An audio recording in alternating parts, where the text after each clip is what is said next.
All right. God damn it. What the fuck? We have everyone today. Were we not going to? Well, no, because I had work. Oh, that's cringe. Yeah. Yeah, I thought so too. All right. Stream can hear us. I did a silly thing today. I changed the map on the start screen from the material plane map to the Feywild map. Why'd you do that? Because I did. Okay. That's funky. I didn't register what you said, Log by the back way. in before I could Oh. see it. Oh, do you want me to put it back for a sec? Okay, it's back for a sec. Look at that. None of the keepsakes have like art right now, which That's- is really funny. Well, it's early access. No, it's really no. I'm like fully aware of why. Mhm. I just think it's really funny because they're all just gold ringed with with like A, B, C, D up until Z. That's I just silly. think it's really funny. I'm really silly because I pulled up my row 20 and you said Feywild, and I was like, yeah, and I clicked Feywild forever. Oh my Uh, god. Nice. Is that Oh, did you- modern Feywild? Yeah, I was very confused seeing that map come up. I was like, huh? What? Here we are in the Feywild. Now we're here in the Feywild. So, Oh lord.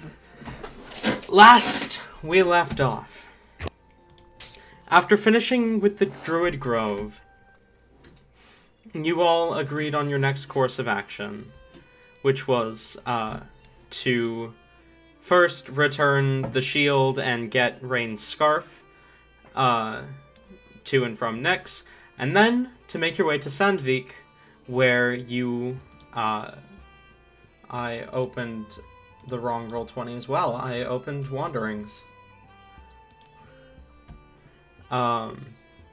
instead of Adventures.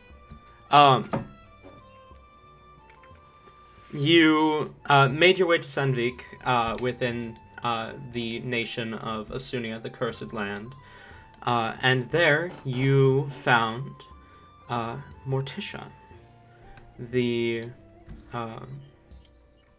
woman that Hellebore had seen in her dreams worshipping at a statue of Mortem. You found within a collection of prophecies from Dele, some which had already come to fruition, some which had not.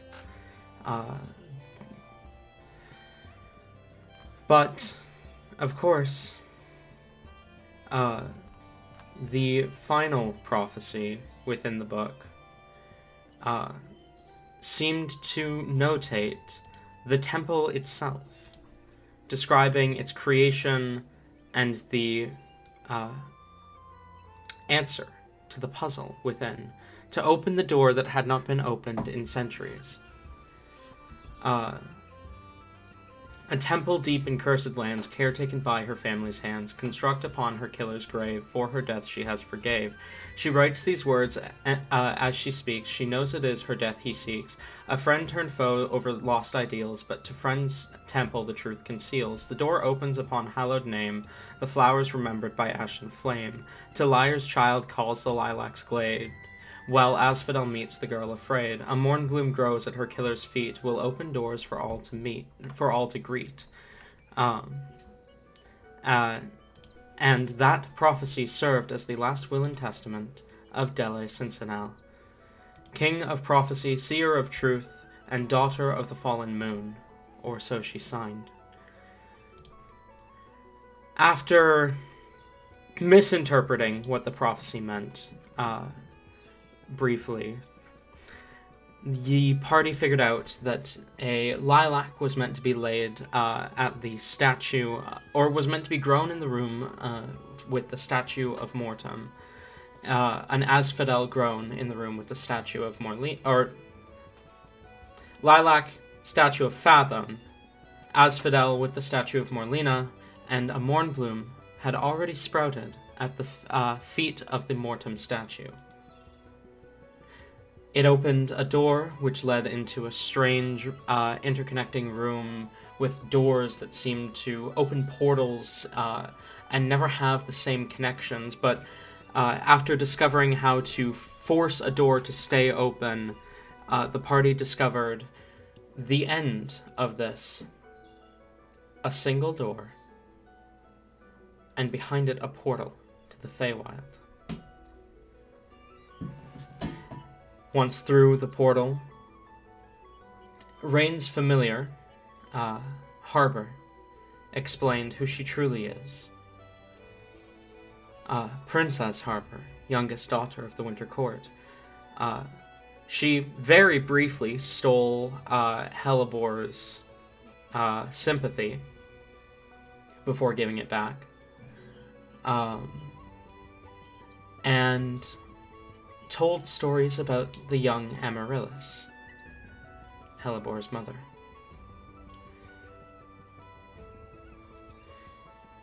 With the goal of finding the Wild Hunt, where Fathom supposedly is, you find yourselves within the Summer Court's territory, the Central Desert. So, as you exit the temple, the desert valley expanding out before you, the sun blaring down upon you, what do you do? Why is the Winter Court, like, so much bigger than the other 3 courts? I'm worried about it. War, that's why. I'm a little worried about it. They're manifesting their destiny. Just leave them be. So we determined that the Wild Hunt would likely be in the Wildlands, right? Which The is Wildlands are technically their territory, is what you've determined, yes. So we should probably head north. Probably. Sounds good to me. Sure thing. What do you think, Fernick? You know everything about what's going on, right? I know exactly what happened the last 3 sessions. Oh boy. Boy, do I ever. I feel like I gave a pretty in-depth recap. You did. Alright. Oh, you forgot to describe that Harbor is no longer a goat while we're in the Feywild. Right, Harbor is in her satyr form. Mm-hmm.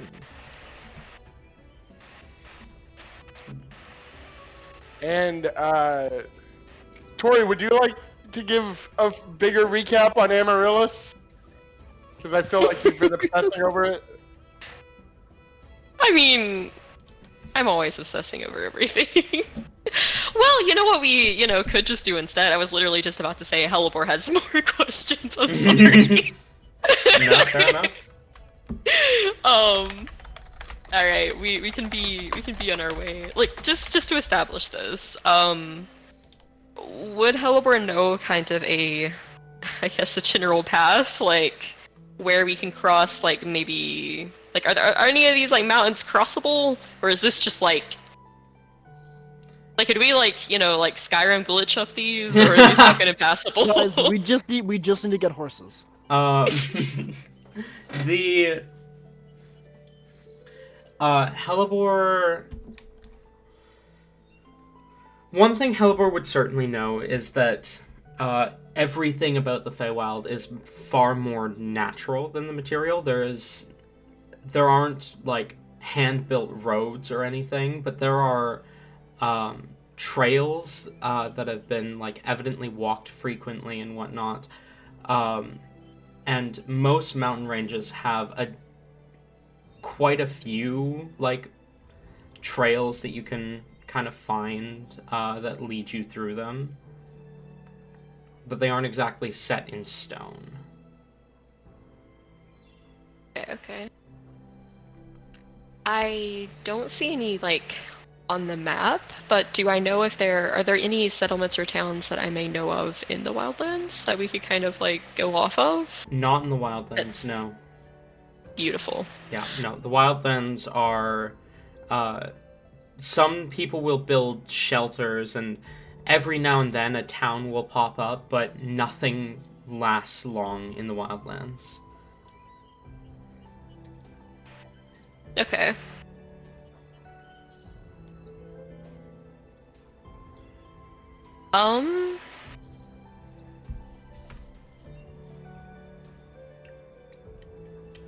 just looking on here, I feel like the best route is probably just like this way, across this, and then through this. It would seem that way, yes. So we're immediately mountain climbing. Let's fucking go. Beautiful. Should make it easy to find this temple. We gotta find him. We gotta climb a mountain to get back. True. As we start, go ahead, Tabby. I was just gonna say, do we have a map for the Feywild? Do we know where we're actually going? Not really, no.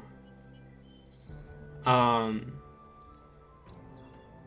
feel like Hellebore would have a general vague idea of where each court is in reference to each other, and would kind of have an understanding that, like, if you are leaving the central desert and trying to go to the Wildlands, you're going to want to go kind of northwest-ish, no matter where you are. Mm-hmm. I got that Outlander background. We were gonna throw it out. Yeah, so I guess we will start to embark in that direction. Pretty soon though, like it's literally like maybe like a minute or two for like Hellebore to like sit and like or walk in contemplative of the silence before she immediately approaches Harper again. Harper, I had more questions, if that's okay. Of course. Fire away. Okay, so, I was like... Alright, so I managed to get down, like, a few good notes. She kind of... she's already had her notebook out. She now has she has lore pages for each of the party members, and she's also added a mother lore page now with all of the notes of everything that just happened. Cutely enough, as like she flips through, like you see like the Todd lore one, she like crossed out Todd and like put like Dad lore. Adorable. Awesome. But yeah, so she kind of like looks over the notes for a moment, kind of gathers her thoughts. So, like,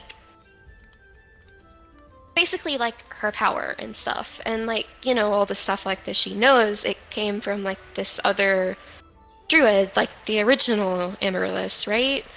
But, like, I mean, if she had, like, the memories and stuff, like, it's almost like she, like, became them? Like, somewhat? Like, in a way, you know, right? So, like, what was the original one like? I'm quite curious.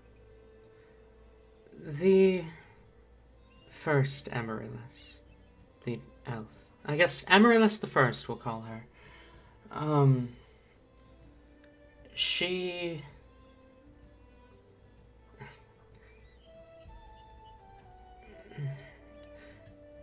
Your mother as a child reminded me a lot of Amaryllis the First. There's a reason I gave her that name and not another one. She spent most of her time here. Amaryllis the First did. We traveled together for a while. Between the four courts, learning what we could.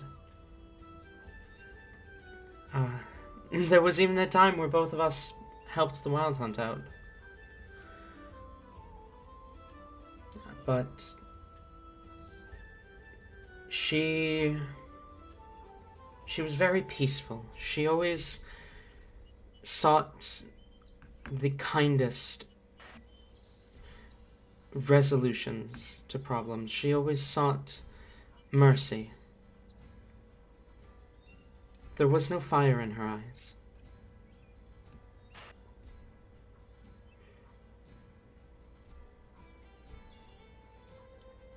Hmm.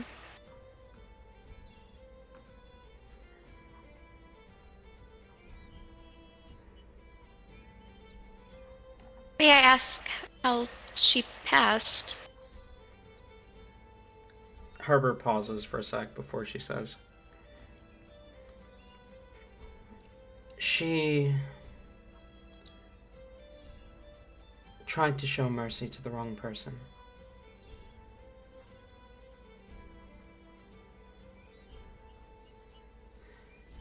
Hmm.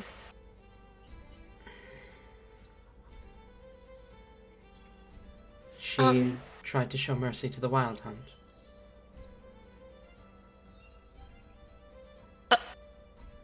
Oh. They... Wild Hunt are the ones who did that? Harbor nods. They're ruthless. They're dangerous. Were you mad about it and that's why they don't like you now? I was mad. And I was for a while. I didn't talk to them for a couple decades. The last time I saw them, however, they had a new member. Some foxkin they picked up from the material.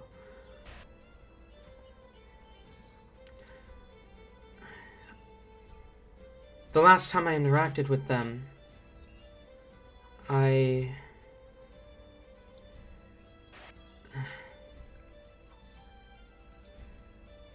let their quarry get away. Intentionally.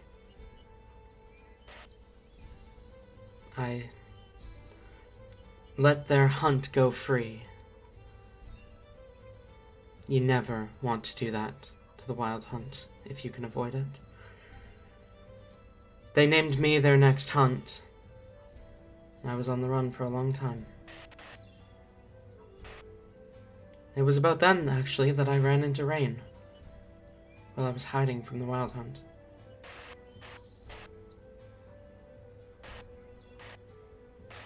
Oh. Maybe you should, like, hide or something if we do find them. I wouldn't want you to get hurt.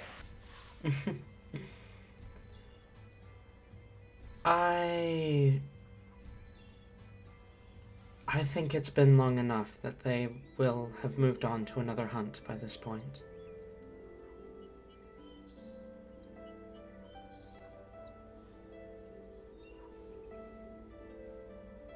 Hopefully...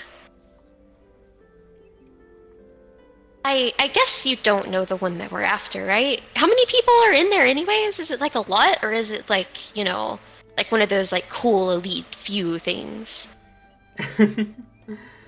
That is not as easy a question to answer as you might think. When I last spoke with them, when they declared me their hunt, I think I remember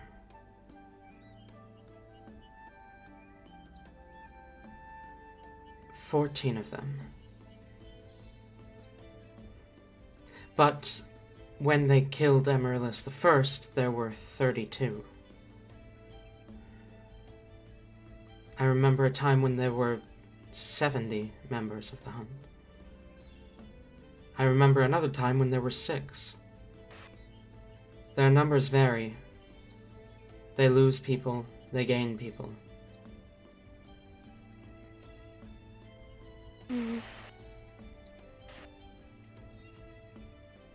If I may ask, why did they want to kill her to begin with? I mean, if she was peaceful, I can't imagine there was really much of a reason. It was a disagreement, I suppose, is the best way to put it. She had gotten herself involved in fey politics, and got herself mixed up in a crowd that opposes the Wild Hunt.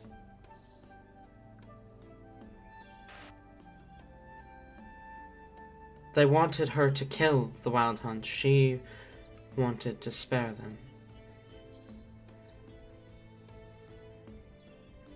But when she explained what she was there for, they killed her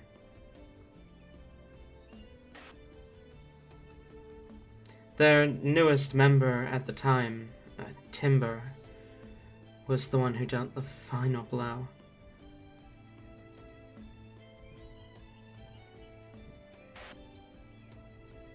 They weren't like, a vampire tiefling, right? Timber was not a vampire tiefling, no. Okay, good.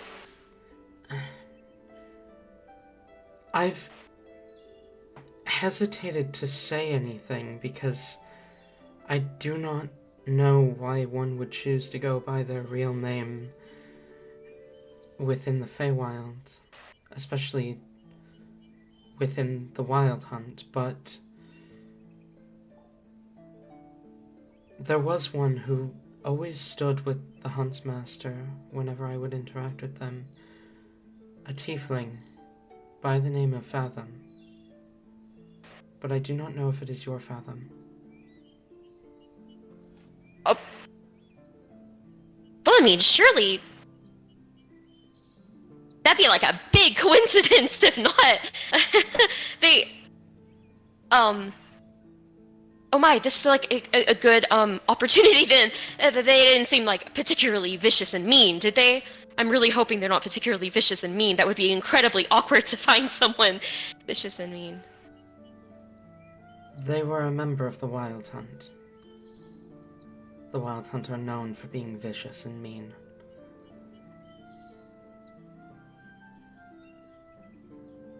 Oh.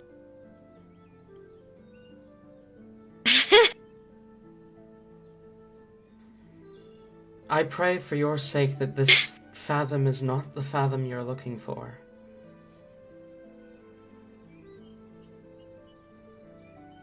Oh. Her attention kind of turns to Todd as she says, I don't want you to lose your friend all over again. You said this Fathom, they always stood next to as the Huntmaster? Harbor nods and says, he was always right at her right hand. Who is this Huntsmaster? That's the only name she goes by, Huntsmaster. An autumn dryad who keeps her tree with the hunt, wherever she goes.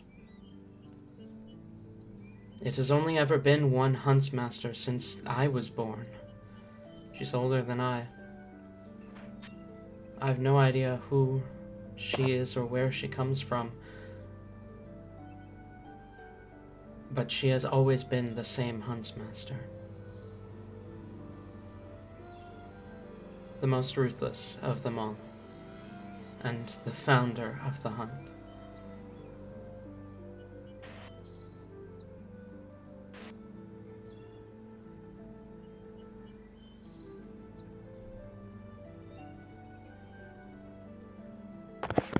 Todd just nods and gestures for Halibor to continue.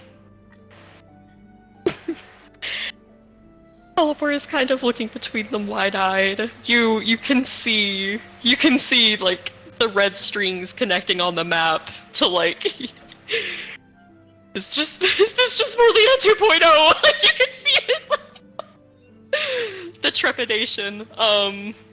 She kind of like shakes out of it a little bit. Pastes on a smile and continues with Harbor. Yeah, hopefully I'm sure that'll turn out great. I did have a secondary question though. Of course. This is just more out of curiosity so I can know like to avoid them. I am not asking with any grand ideas of revenge or anything, but who is the Fae that originally stole her name?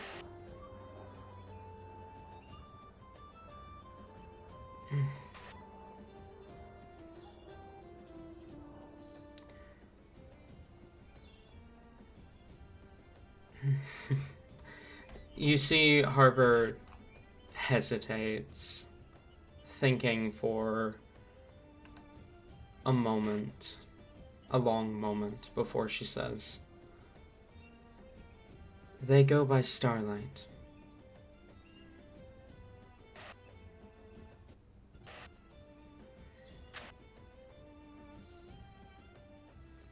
They are the third child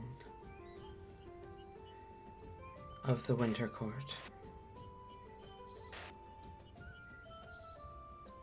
And my older brother.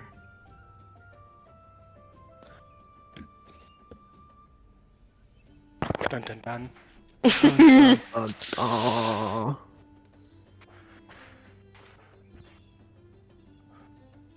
You see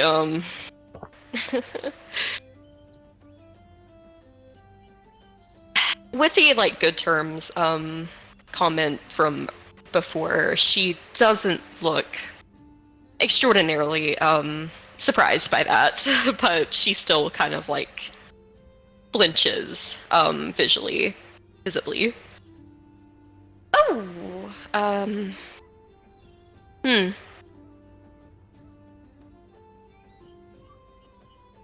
Well, that's awkward. Yeah.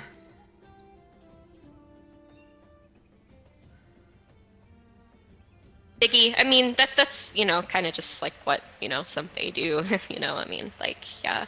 I mean, asshole move, but, like, it's, not really anything I can do about it now, so. No, the yeah. Winter Court believe that everyone who enters their domain, everything that enters their domain belongs to them. But, I mean, she kind of gives a bit of a shrug. Look at me. Do I look like I belong to them?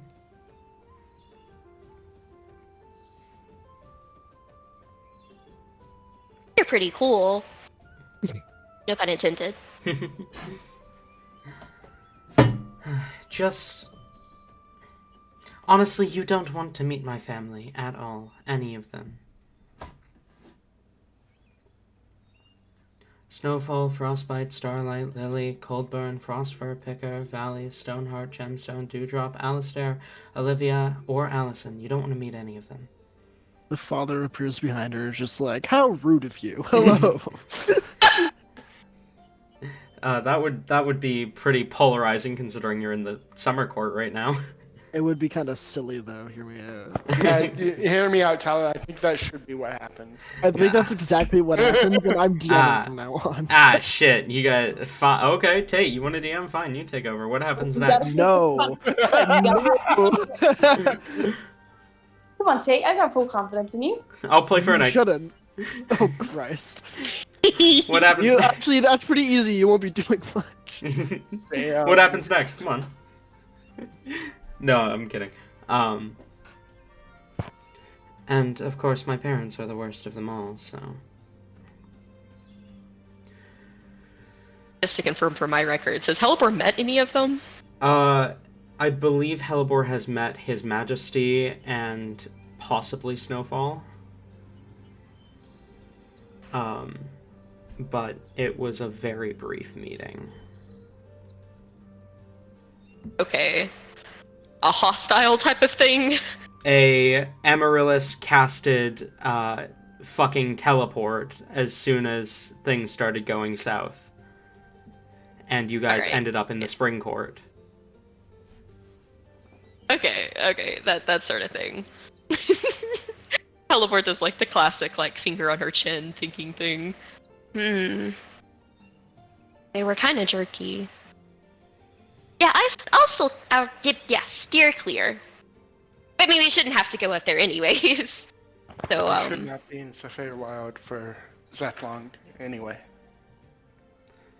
I have no idea how time is going to pass in the material compared to here. It could have been... It already might have been a few days since you guys have shown up here. Or it might have been barely a second.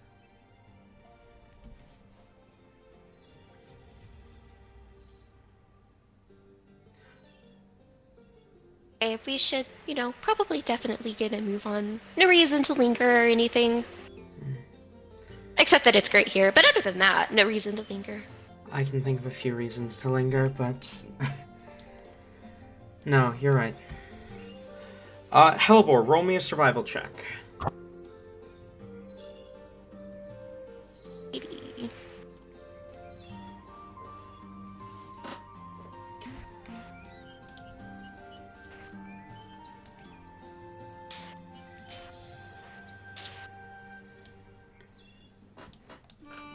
It's a 16. 16. Give me a sec, I need to roll something. Okay. You find your way to the mountain range, and honestly, surprisingly quickly, you find a trail through the mountains. The mountains feel like they go on forever as you're traveling through them. And by the time you make it maybe halfway through the mountain range, the sun has begun to set in the distance. Or whatever amalgamation of a sun they have here.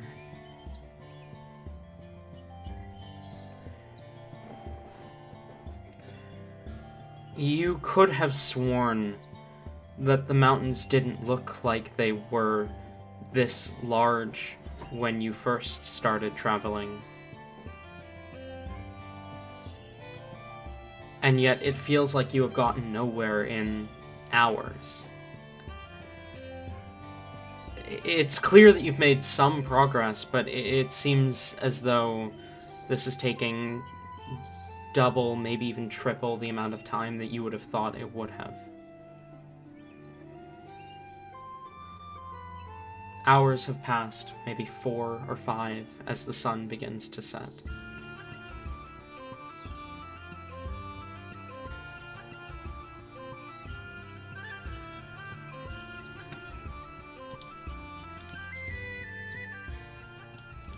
What do you do? Yes, Elber will try to find a little nook off the path that they're going through and set up. Yep. Okay. Not that difficult. You are able to find a place to set up for the night. Is there anything the rest of you want to do either during travel or while you set up camp?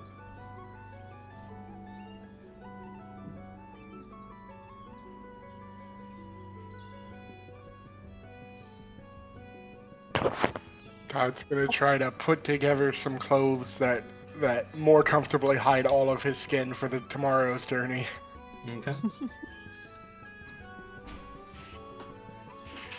Just to paint the picture, Hellbor this entire time has her cape, she's flipped it over her head and is just holding it to block out the sun.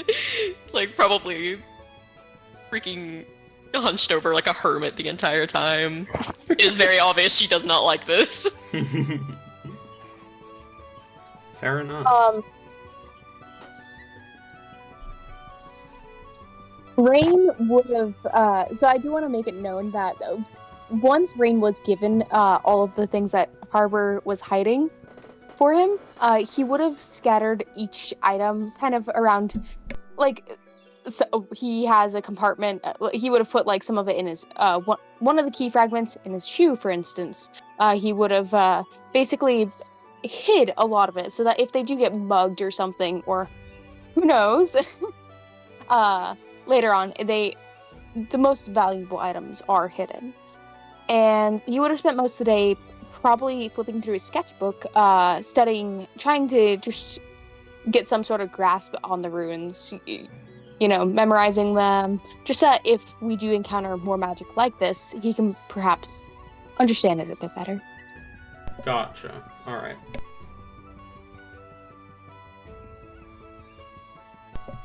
So, as you begin to set up camp,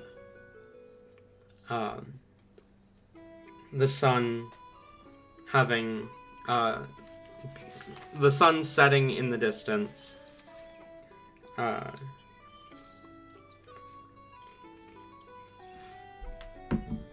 Who is going to be taking watch, if anyone? I mean, I definitely will be taking watch. Mm-hmm. Rain will offer to take a watch so that he can also study with Todd. Sure.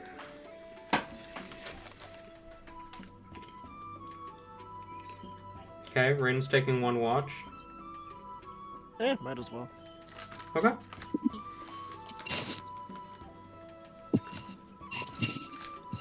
So, who's taking the first?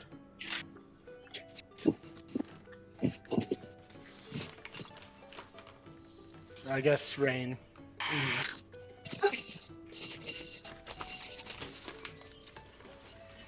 Mm. So, as you all settle down for the night,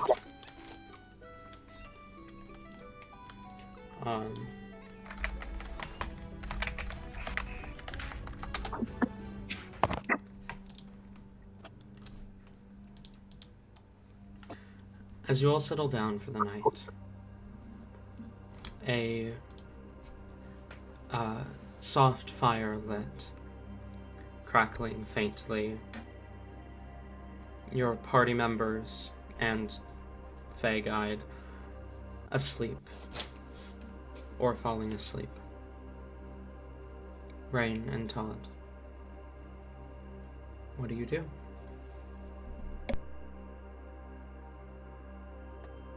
Todd wouldn't start any conversations, but he would talk if Rain talks.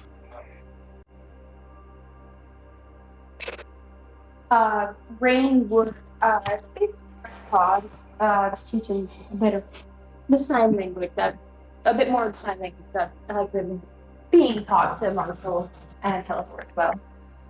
Yeah. Todd would do that. And well, Marshall, that's him. That's right. Pardon? Marshall's with us still, right? Yes. He came through the wildfire. Yes, Marshall is still with you. Right. The whole point of the sign language was to talk to Marshall, so he can also be a part of these lessons. Understood. I need to roll intelligence to see how well I teach. Yes. Can I have both you roll intelligence? Wait, you mean he rolls with? That's a 12 total from me. Okay, give me just a moment. I gotta traverse across the house. Through the dice. Into the bedroom. Ring dice.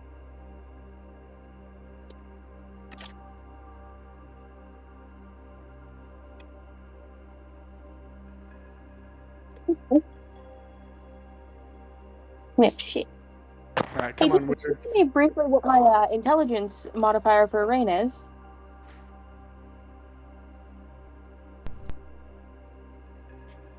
Isn't it +3? I cannot look at the sheet at the moment. My laptop is dead, and I don't know why. Not bad. I got That usually happens when it runs out of battery. Yeah, what's this time? I got a 15 for the roll though, so. Okay, so 18 then. Actually, I think it's broken.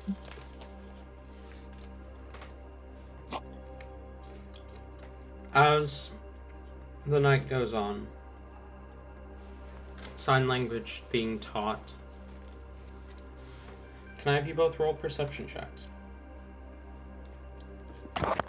Yep, I got a soft 20.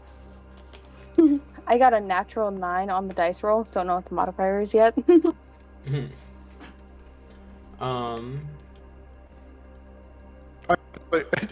With my soft 20, I guess I mostly left the teaching of sign language to Marshall.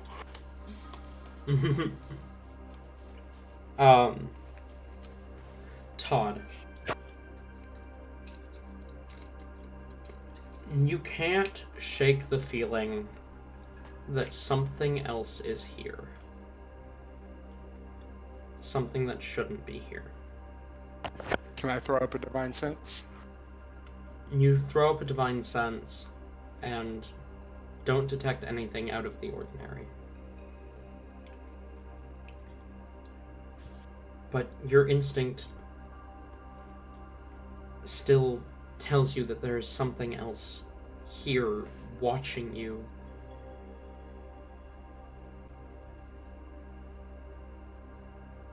Following you.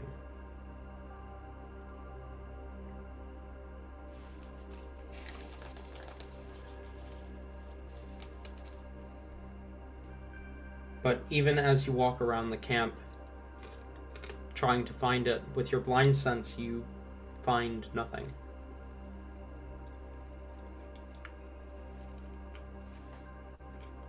No sign of anything that shouldn't be here.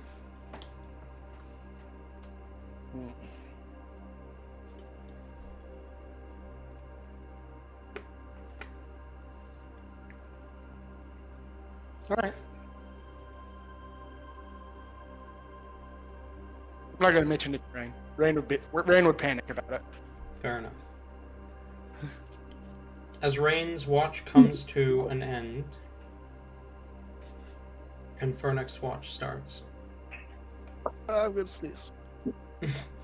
what do you do? No, we're not. Oh, Fernick. God damn it. Yeah.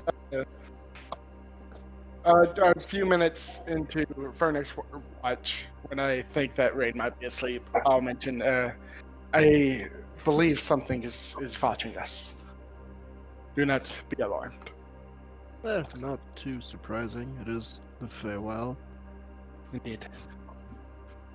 Just keep an eye out. Will do. Thank you.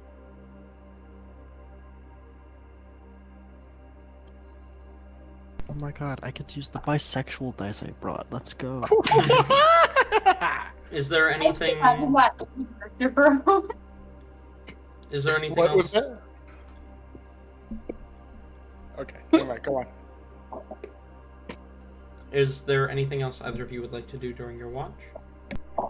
Nope. Nothing I can think of. All right, go ahead and both of you roll perception. Okay, I got this time. This is a 4. See if the bisexual dice will do me well. Holy shit. 21. Fernek, Aye. you feel it too. A strange sense that something is here, something that shouldn't be here. The instinct that there's something watching you, eyes on your back. Something in the dark. In the shadows. Fun. Cool. Epic. Love that. But no matter what you do, you cannot locate it. It's always just out of your sense, out of your vision, out of whatever you do trying to find it.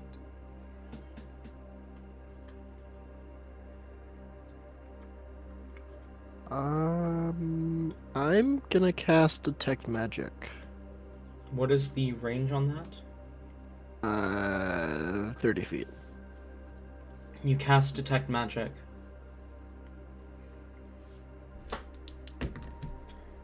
And Yeah, I'm gonna cast that, then just like walk around a bit. okay. You begin to walk around the camp.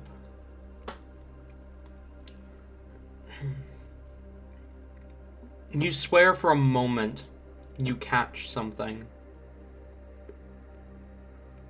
But it's gone as soon as you notice it. Oh. Shit.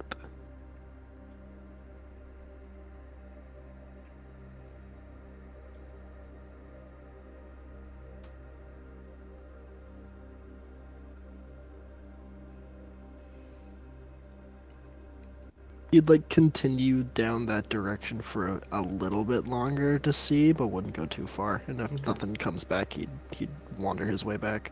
Okay. As you are making your way back, right as you begin to see the sun cresting over the mountains, day breaking around you, you do catch conjuration magic right in the center of your camp. Fun. And then everyone who's awake sees the magic in the center of your camp. A glow directly above the campfire. Important question. Would you guys have kept the campfire lit throughout your watch? Probably just a little bit. I mean, if Fernic's the one that can't see in the dark, so if he wanted it lit, then it's lit. Frederick would have probably made just like a small one. Okay.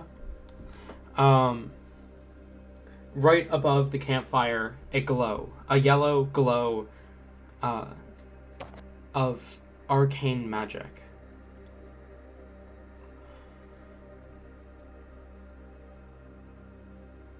A glow that is probably bright enough to wake some of your sleeping companions.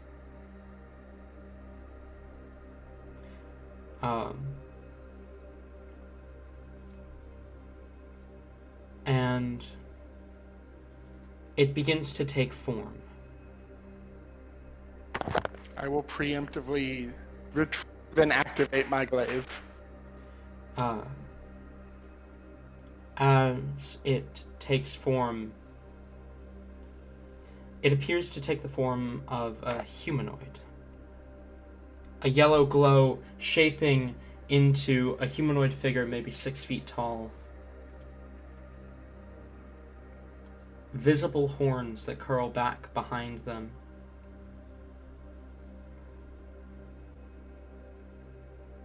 And then the spell completes as a blue-skinned tiefling with long, kind of almost pinkish hair collapses directly into your fireplace. Or directly into your campfire. I'm running in and I'm picking him up. He immediately, like, before you even react, he kind of cries out in shock and pain, and then as you lift him up, he's like, okay, hi, this isn't, where am I? It's like, I just pick him up, take him off the campfire, then set him down beside it, and start checking him for, like, injuries. He looks a little burned, but he's a tiefling. He can take it. You don't see any major injuries.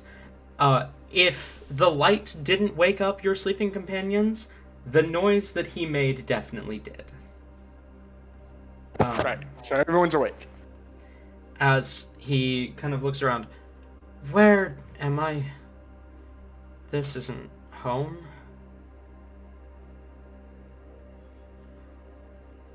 There is home.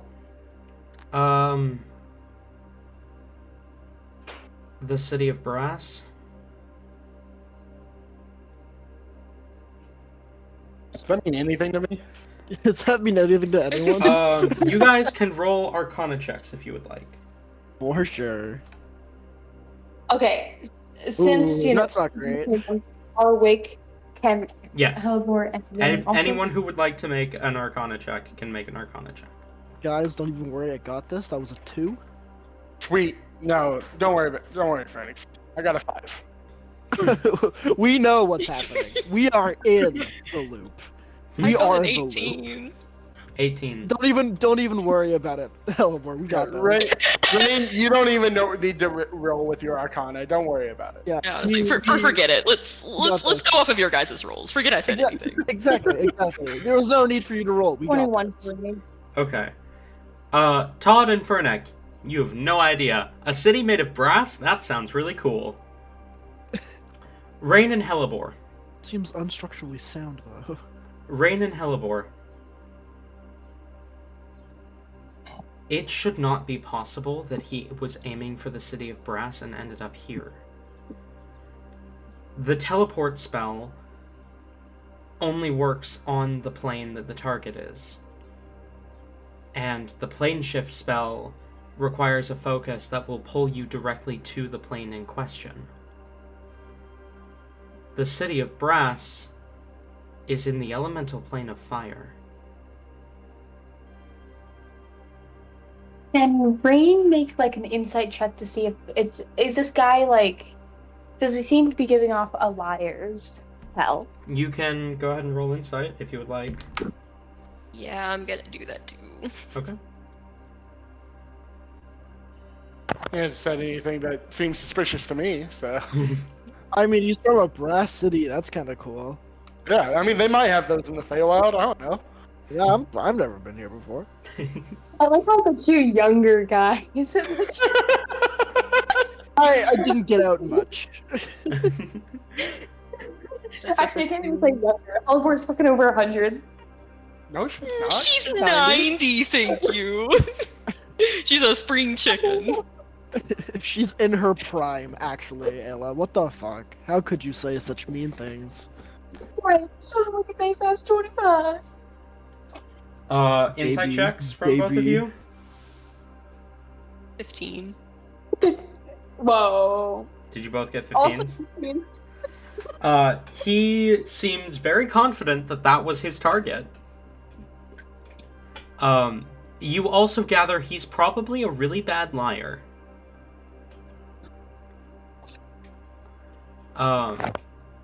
As he kind of dusts himself off and says, I guess introductions are in order. Fathom made it, at your service. Can you repeat that? I was gonna say. Fathom Adat. At your service. DM, this isn't my Fathom, is it? It doesn't look like it, but that is the exact name, word for word, that your Fathom had. Well, we also are in a place where names get stolen, apparently, so... Yeah? I like how even in NPCs fathom a dead question mark. What? What?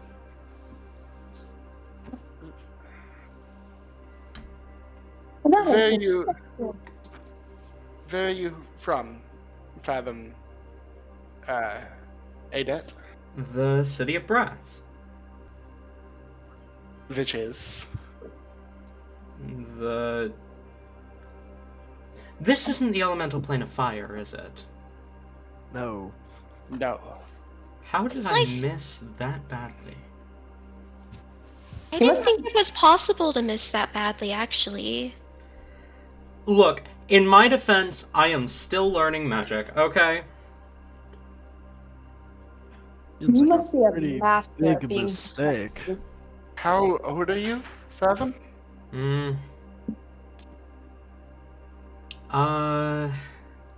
About 7 cycles, but that's...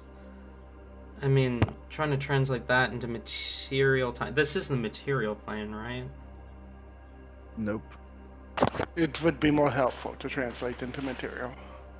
Yeah, trying to translate... I think 7 cycles comes out to 5,000 material years, give or take. A few Wow. hundred. Yeah, he's almost as old as you. Like, Indeed. nudges Todd. At least that's what they Todd tell is- me. But Todd- I don't know. Todd- I only remember the last cycle, so... Todd is doing the math meme. Yeah. He's got all the numbers floating around his head. At least that's what they tell me, but I only really remember the last cycle, so...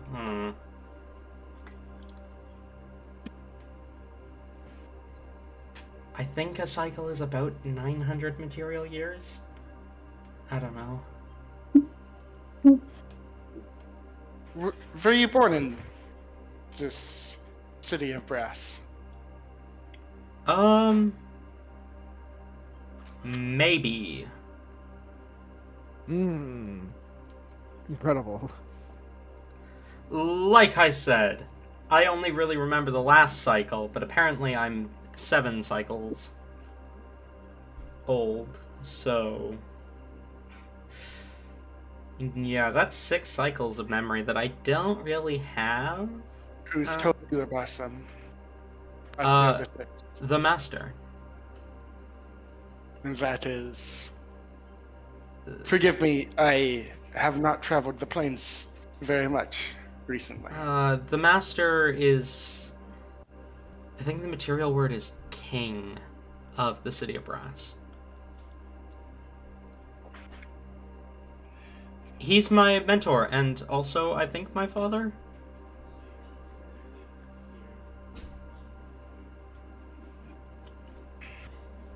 His, like, name? The Master? So they keep things quite simple in the elemental plane of fire, do they? Yeah. Most of the people on the elemental plane of fire speak Ignis exclusively, and that's kind of a whole other language. Well, it's literally a whole other language.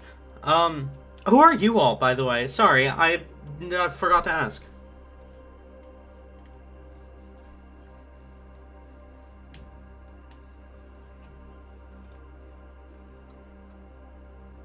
I think everyone Halibor was is terrified just- by Fae rules. He was like, I feel like Oliver's doing the same thing. Like, she's looking at the dads like, what do we do? What do we do? Harbor monster. clears her Noise. throat and says, "You may call me Harbor." Todd will deactivate the glaive and do a small bow and say, "You may call me Todd Devlin." Todd Devlin. Why does that name sound familiar? Oh god. This is your fathom.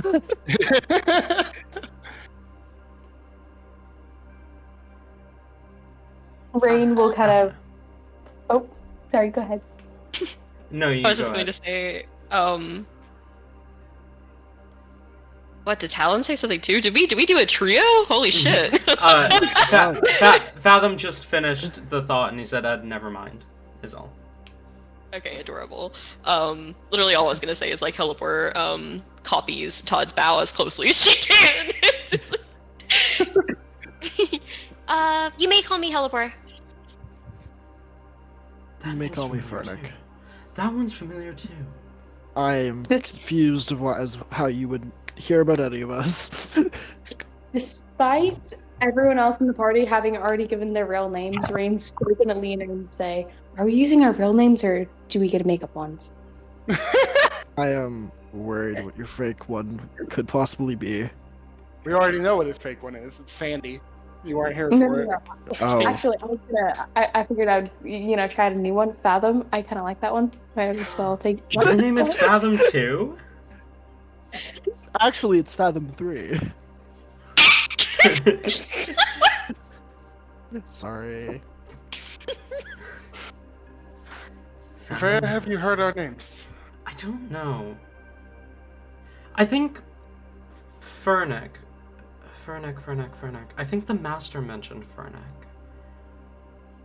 Did he give a last name? Started with a Z. Zerosis? That's it! Yeah! I'm The curious about I'm curious about this man now. Yeah, the King of Master Fire. mentioned... The Master mentioned wanting to bring you, I guess, to the, castle at some point. Given, Hmm. I look to Fernick, I say, given your father, I believe suppose that's that makes natural. sense. Yeah, no, I suppose that would make sense. Interesting that they would know you as Fernick, however. I kind of prefer that, honestly. Yeah, the Master said something about, like, how it would be really cool to have, like, a Master Smith or something visit the City of Brass. Oh. A master smith, you say? He's flattered. Careful, no. Fathom. He doesn't he does like the wrist wave thing. He's like, "Aw, you jest." Surely you can't mean me. So that uh, explains Fernick. What of us? I don't know. Some memory nagging at the back of my head.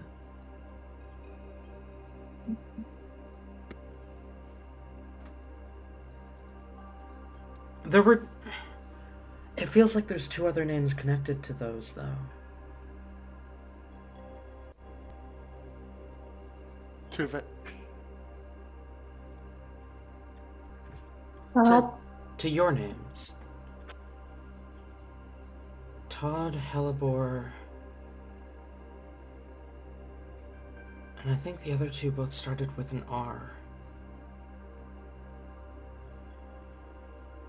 Yes, sir. 2. Rod and Relabor? Maybe? Might have been Rod and Relabor. I really want to make it Rod and Relabor now. I'm like determined. I don't know. Anyway, so where are we then? We are currently within the summer court of the Feywild. He kind of looks shocked as you say that. The Feywild? Indeed. But how do I go? Herosis and the elemental plane of fire are supposed to be right next to each other. How do I overshoot that badly? I don't know, but you must be really bad at magic. Oh no. Like I said, I'm still learning. Everyone's always learning magic, at least if you have any intention of staying good at it. Disrespectful. How long have you been learning magic? Since the start of the last cycle? Cycles. If 7 of them is about 5,000 years, these cycles are quite long, yes? Sort of. Time in the elemental plane of brass moves really slowly.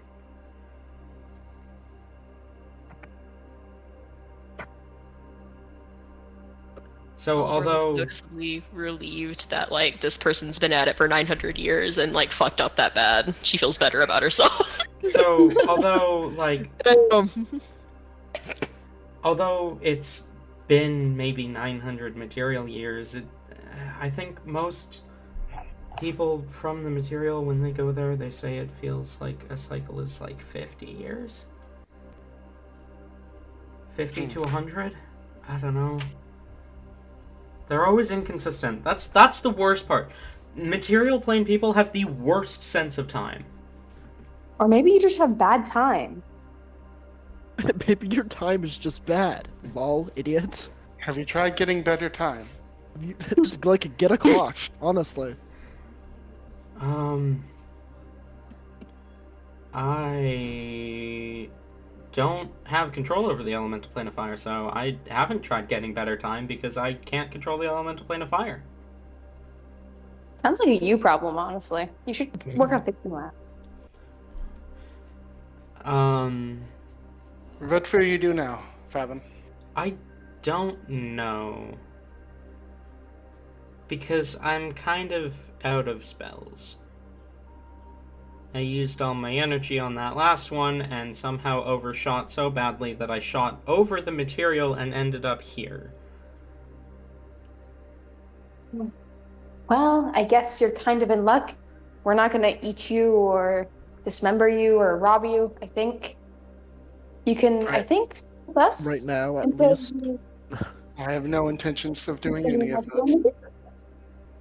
Good. You were the one I was worried about, the eating. God. Does he eat people? Should I be worried about that? Not No. anymore. What do you mean, not anymore? It's just a silly thing he used to do. You know how they are. My friends are not good at easing comfort. I will not eat you. I promise. Right. Right, I'm okay. kidding. He doesn't say that. That has made me incredibly nervous, but, The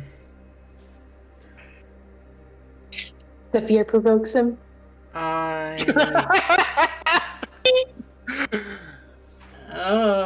Maybe I should... Maybe I should leave and try and just survive for the next 24 hours. Worse things out there. No, Fathom. Come, sit by the campfire. You have a spot to rest.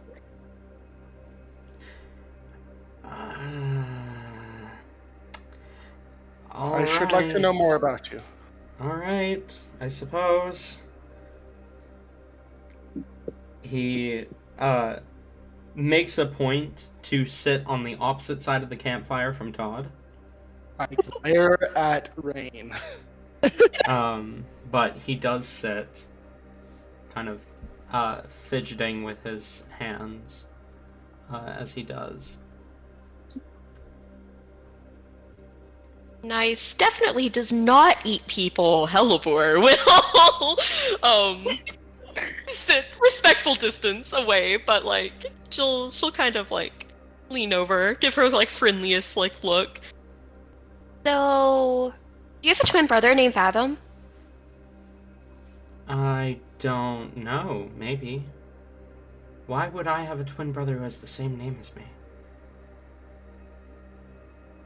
I don't know, because someone thought it'd be funny if you couldn't tell them apart. Do you have a clone? I don't know. I don't know that spell yet.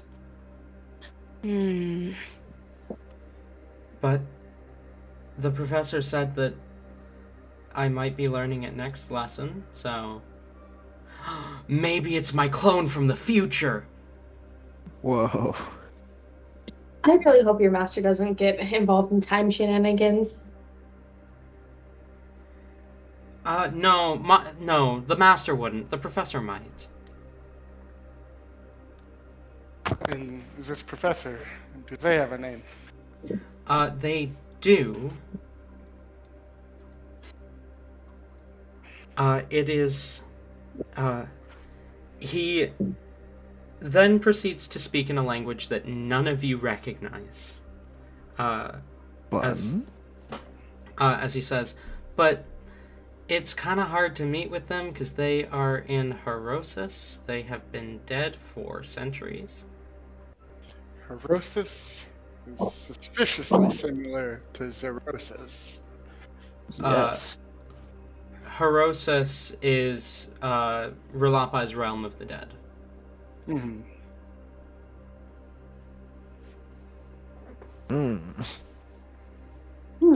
So you have been to Herosis then to speak to them? I was just there. And somehow overshot the plane of fire, which is supposed to be right next to it, overshot the material, and ended up here.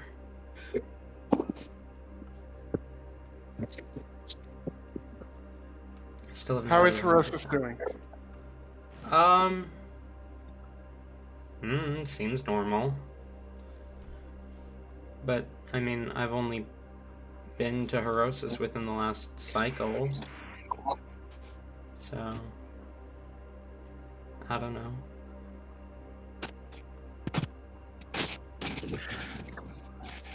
Talon, you're giving me too much here. I don't know what the fuck to do with this.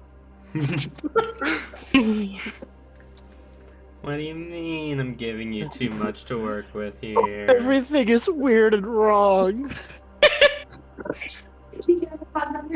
Actually answering the question. Fathom, I implore you. I'm quite curious about your life story. Can you tell me everything you can remember about where you've been? Okay, so I am from the city of Brass. The master is my father, maybe? Well, I don't think he's, like, literally my father, because I don't know how a fire elemental would have a tiefling child, but he raised me, probably. He says he did. And he said the memory loss thing is normal. And then he got me in contact with the professor, and he said I had to start learning magic, and I had to get to the point where I could do soul magic, because there were soul magic things he needs me to do. Something about repairing a fracture. I don't know.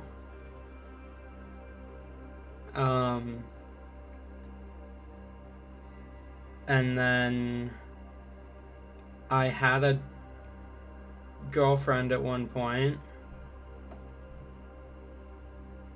and then we broke up, and then I had a boyfriend at one point, and then we broke up, and then I got married, and then we got a divorce. So are you saying you're single right now? Damn it. I knew it was coming. The moment you started talking about it, I was like, Ella's gonna pull some shit here. I can feel right it. now I am, yes. But the first thing that the professor taught me was how to jump from plane to plane. And I would say he has not fully taught you that. evidently. But this is the first time I've overshot. Maybe something. You want to try that again? You Right? cut out. Someone interfered with your spell, made it to where you ended up here with us in this particular meeting, Maybe. where we also happen to be possibly needing someone named that. Maybe. You know, Why? just Why would someone mess with my spell, though? what can we say? It's fate that you'd be here. The professor says fate doesn't exist. The professor said fate died 5,000 years ago.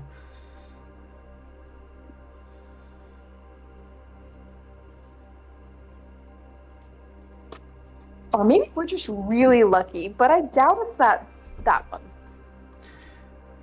I Talk. don't believe in luck. Huh? Is this your Fathom? Does he look anything like Fathom did when he was alive? He's got the same kind of colorful aura to him as the original Fathom. The original Fathom was more of a purple than a blue. And the original Fathom also had 4 horns, not 2. But the 2 horns that this Fathom has do kind of almost look like both sets of the original Fathom's horns combined into one. They both have a sort of blue and gold motif to them. His mannerisms are very similar to Fathom when he was alive, but very different from Fathom during the Crest Hunt. And he even has kind of the same type of piercings that the original Fathom had as well. You get mixed signals, is kind of what I'm saying. I don't believe so. Why not? Well, I've never Yes. met this man in my life, if that helps. Well, in the life that I can remember. Indeed. It is your previous lives that have me curious. Who told you about those? The Master?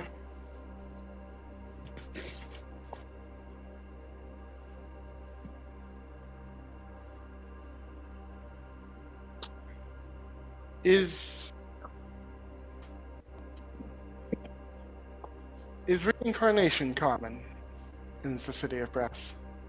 No. Your soul burns up, it becomes part of the eternal flame. It's impossible to reincarnate in the city of brass. There is no afterlife if you die in the elemental planes. Everyone knows this. Do you have a soul?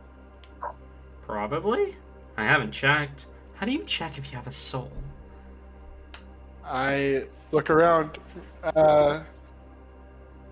Rain, you are an adventurer. You keep various items. Do you have a mirror? Give me just a moment to traverse across the household. What's a So that I mirror? can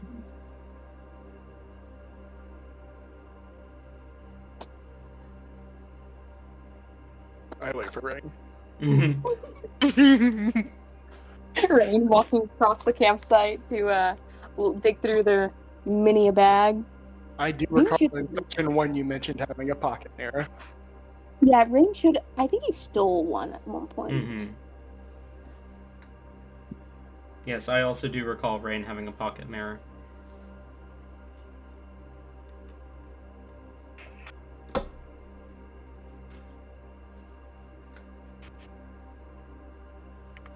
I also did just refer to Rain as Rain in front of Fathom. Mhm. Just so that is all.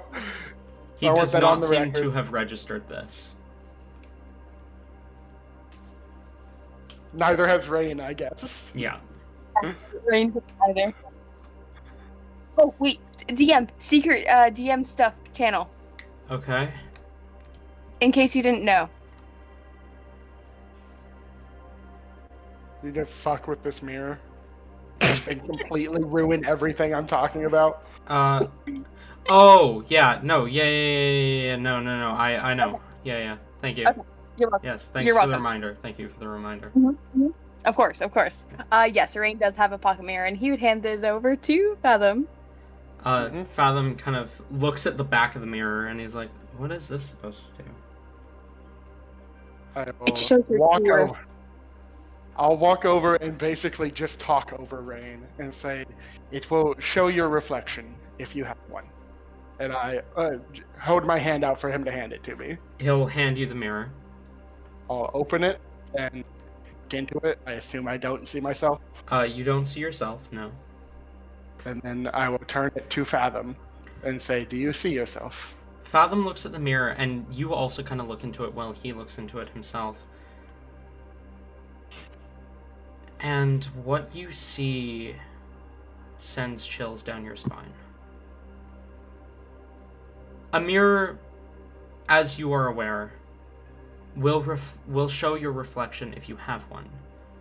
Your reflection is your soul. If you look into a body of water and see your face, you are looking into your own soul. Same as looking into someone else's reflection. You are seeing their soul. This much you are well aware of.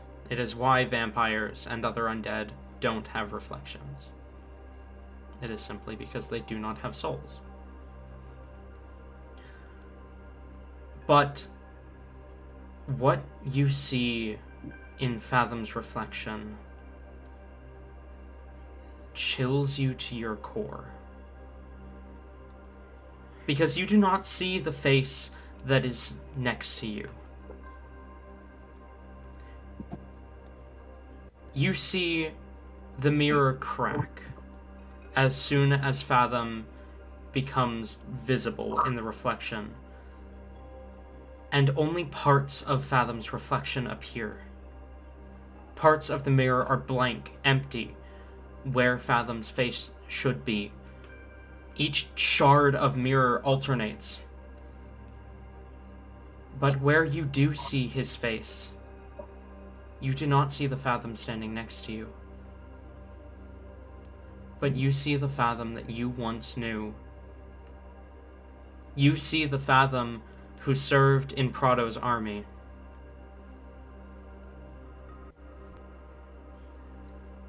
You see the purple-skinned, four-horned, jewel-encrusted tiefling man that you once knew. fractured. I close the mirror. What was that? And Who was that? Why did it break? I hand it to Rain and I say, "I'm sorry. I will purchase you a new one." Rain looks at the mirror, just like you might as originally you might assume like he might be a little annoyed with this or upset, but he actually seems way more invested. Like he's leaning forward, a smile on his face, just wanting to hear the story. I believe this is good news and bad news. This is not the fathom we are looking for. Not really. And I have just discovered what happens to our souls. Or have evidence to it. What do you mean? What exactly was it? What did you guys see? There was some like weird dude. He had like 4 horns and purple skin, and he was like covered in gold and jewels. But it was like only half of him was there. Wait. Todd. Earlier they was talking about their magic that they're supposed to be learning. It's supposed to be soul magic, because to fix the fracture. What if it's trying to like do a revival thing? Indeed. I Yeah, believe that's that so cool. makes the most sense. Can someone explain to me what's going on? It Oh, you're being rude. it would be hard to explain, but the core of it is I believe you should continue studying with this professor. Right, that was my plan anyway. Good. Even when things get hard, just remember, you're only doing what's best for you. And I am happy to meet you, Fathom.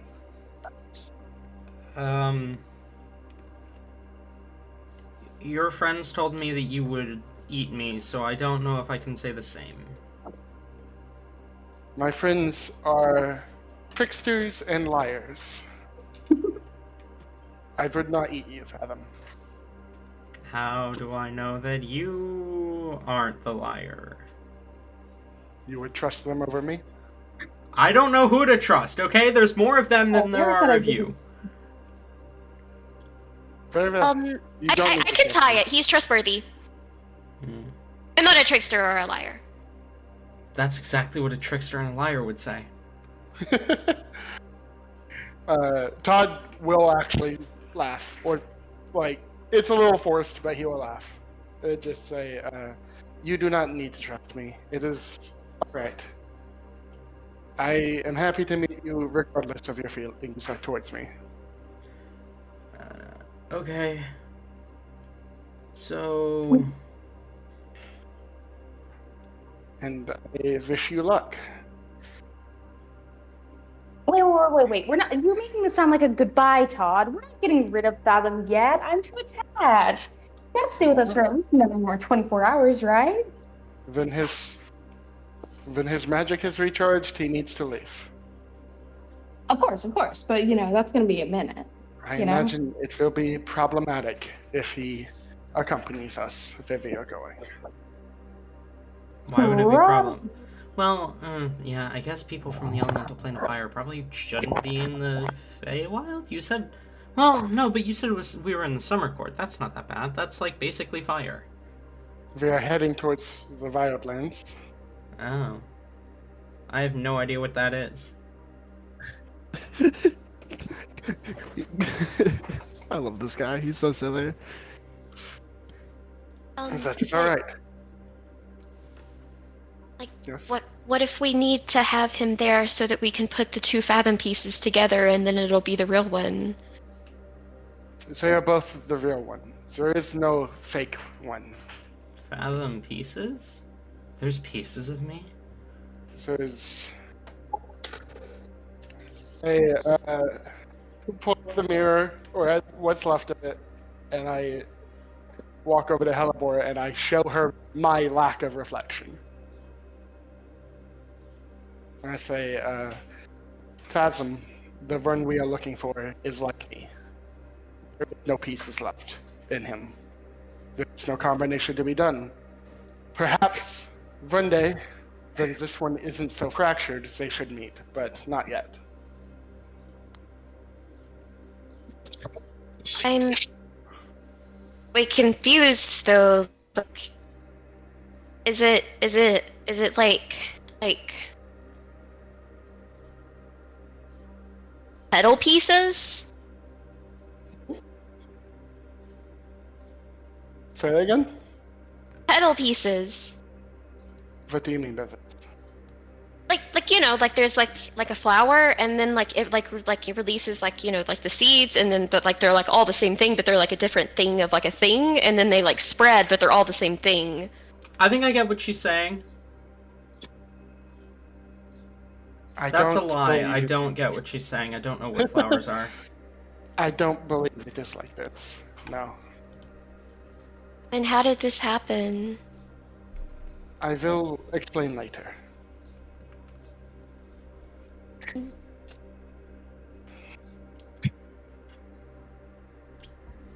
Okay. Should do we not- get going then? Are we still gonna find the other one? We do, yes. I believe it is still time for you to get some rest, however. I did say that the sun was... yeah, I did say the sun was rising when this occurred. Oh! Okay, never mind. Yes, I suppose we should.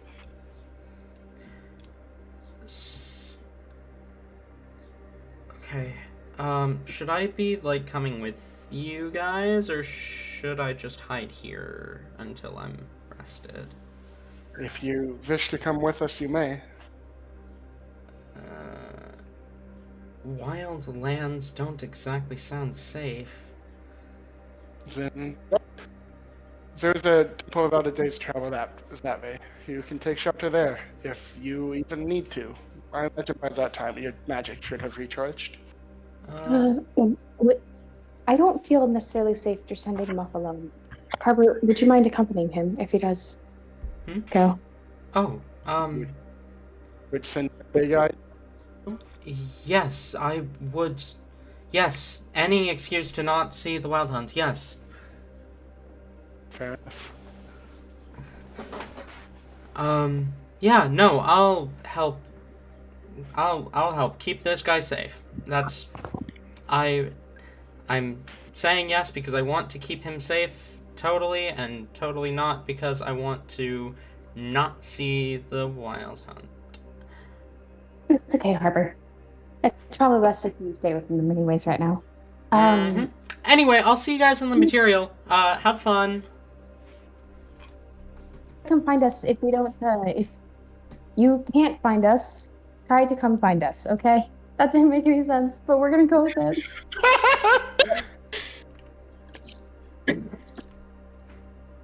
All right, I guess we get walking. Talon throwing shit at me. What did I do?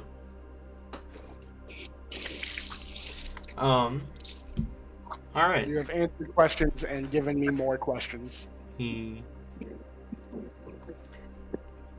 So, Harbor and Fathom wave goodbye as they walk off.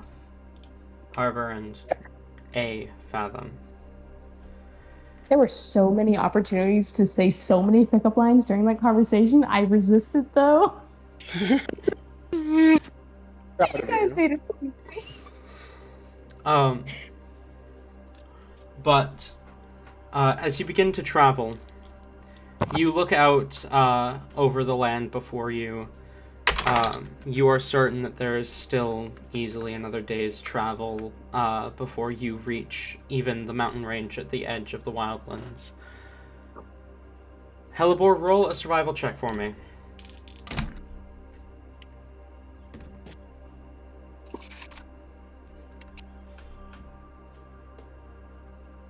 That is a 22.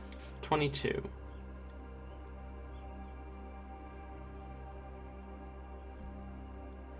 By the end of an hour of travel, you have already made it out of the mountain range.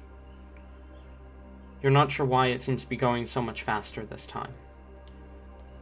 Another hour and a half later, and you've made it to the edge of the Wildlands. Even though you're certain that the distance between those two mountains should have been at least 2, 3, maybe even 4 hours. At least it looked like it at the time, but as you turn back to look at the mountains behind you, they look really close. Like you've barely moved anywhere at all.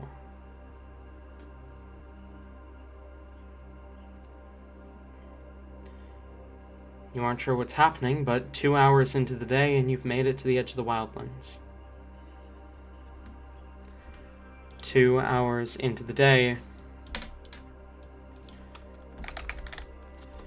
and you find yourself in a much more uncomfortable position. Immediately, the air around you feels like and smells like death as you cross the border into the Wildlands. The ground made of stone. It almost reminds you of Asunia. And Todd, it almost reminds you of the grave tragedy that occurred that caused the council to divide the world into their kingdoms. The grave tragedy that is credited as the reason behind Oxum's decision. It almost feels like that. This wasteland that you've found yourselves on. Can I have perception checks from any of you who would be keeping an eye out at this point as you enter into the Wildlands? 14. 17.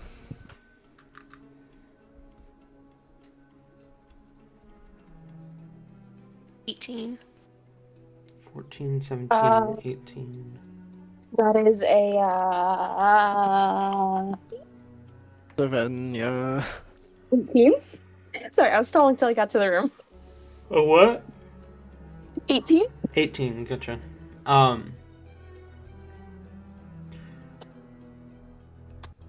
You watch your surroundings, all of you, like a fucking hawk.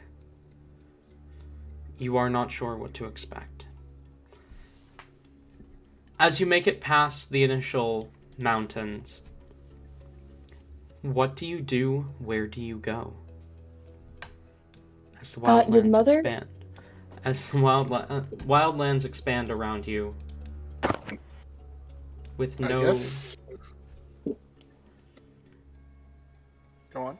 with no directions on where to find the Wild Hunt. As far as we know, this is just their place, right? Yes. They Yeah. could be anywhere here. That's what we want. Elibor specifically is, I'm guessing looking for any tracks, dead bodies, a line of death they might have left in their wake or something along those lines. Like, aftermath, anything like that. Okay. The more I hear about the Wild Hunt, the more I think this might be a bad idea. Oh, it's incredibly a bad idea, but like here we are. You rolled an 18 on your perception Indeed. and a 22 on survival. Indeed. Okay. You find... You see a lot of footprints throughout that are kind of etched into the soot that covers this land. But most of them appear to be animalistic. Beasts of burden, clawed hooves, and other such features. However,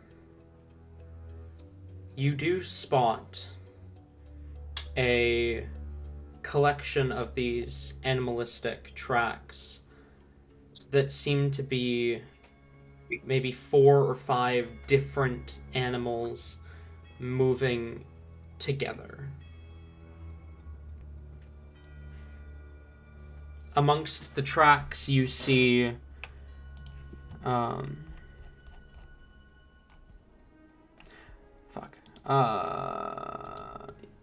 amongst the tracks, you see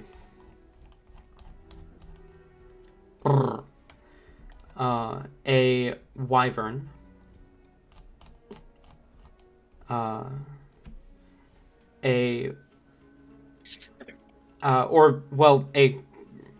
clawed, draconic-like feet. What appears to be massive wolven paws, large deer hooves, and moose tracks.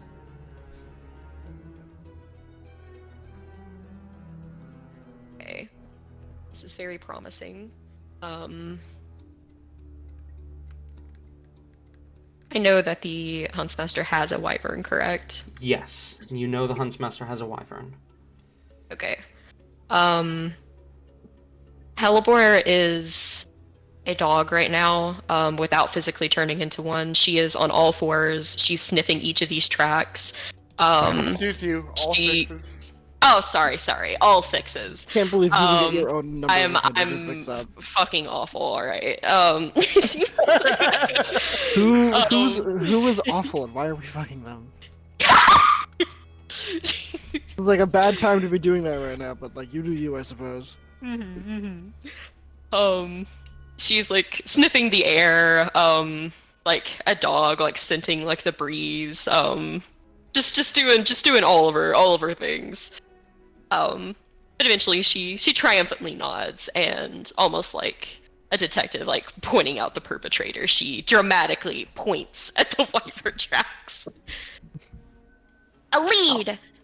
So like the Huntsmaster, they have a wyvern, and like look at all of these other like tracks and stuff. Like that's totally probably them in a group traveling.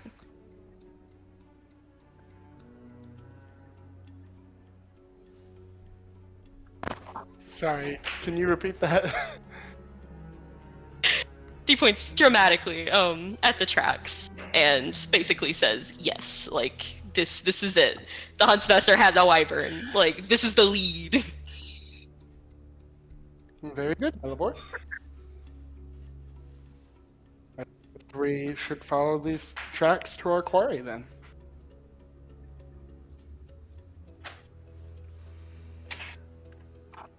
As you begin to follow the tracks, you hear off in the distance a roar. It almost sounds draconic in nature. It's in the opposite direction that you're headed. You hear other sounds that are unnerving all around you.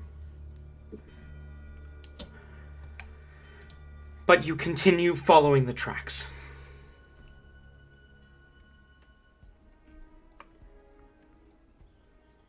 And mountains that look like they are maybe half an hour's journey away takes you an hour and a half to reach as you're following the tracks. But eventually, you find a cave entrance that all 4 tracks seem to have enter into. But what it also catches your attention, Hellebore, is that entering into this cave from another direction appear to be tabaxi tracks.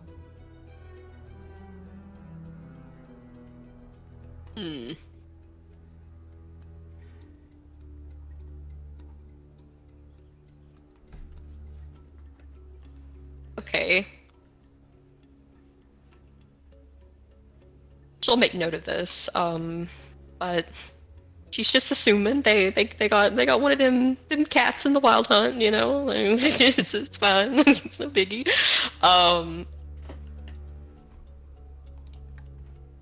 Before we enter, just in case, she will cast Pass Without Trace on everyone.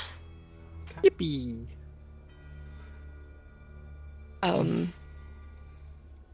And I guess we enter. Okay. She is trying to be quiet. Go ahead and roll stealth checks, all of you, with +10. All right, I didn't think we were trying to sneak up on them, but sure. Nor did I. Here we go. Oh, fuck. 33. We're scared, man. Sweet. 13. A natural 20. Wait, it's stealth checks with +10? Mm-hmm. Arctic fucking vanished. You cast Pass Without Trace and Frederick just turned to mist. He is gone. That's a 23 for me. Gotcha. 26 for Rain.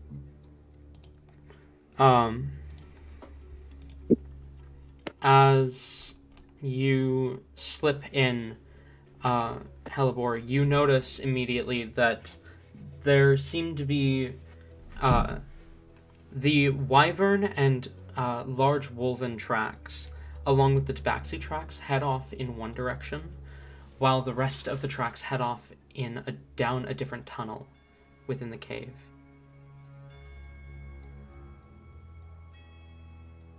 Okay.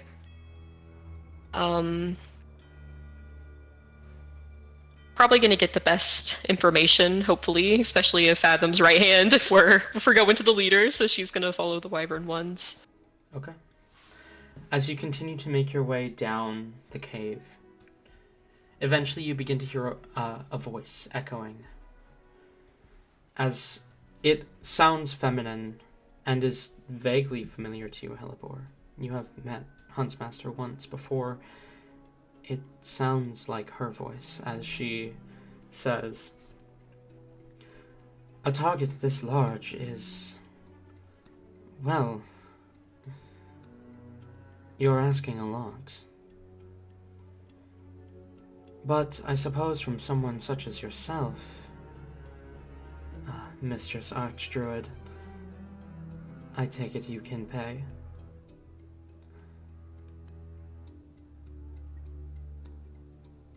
As you continue to follow the tracks, you see where the cave begins to open up and a faint light is glowing from within. You look inside. At the same moment, you hear the response to Huntsmaster.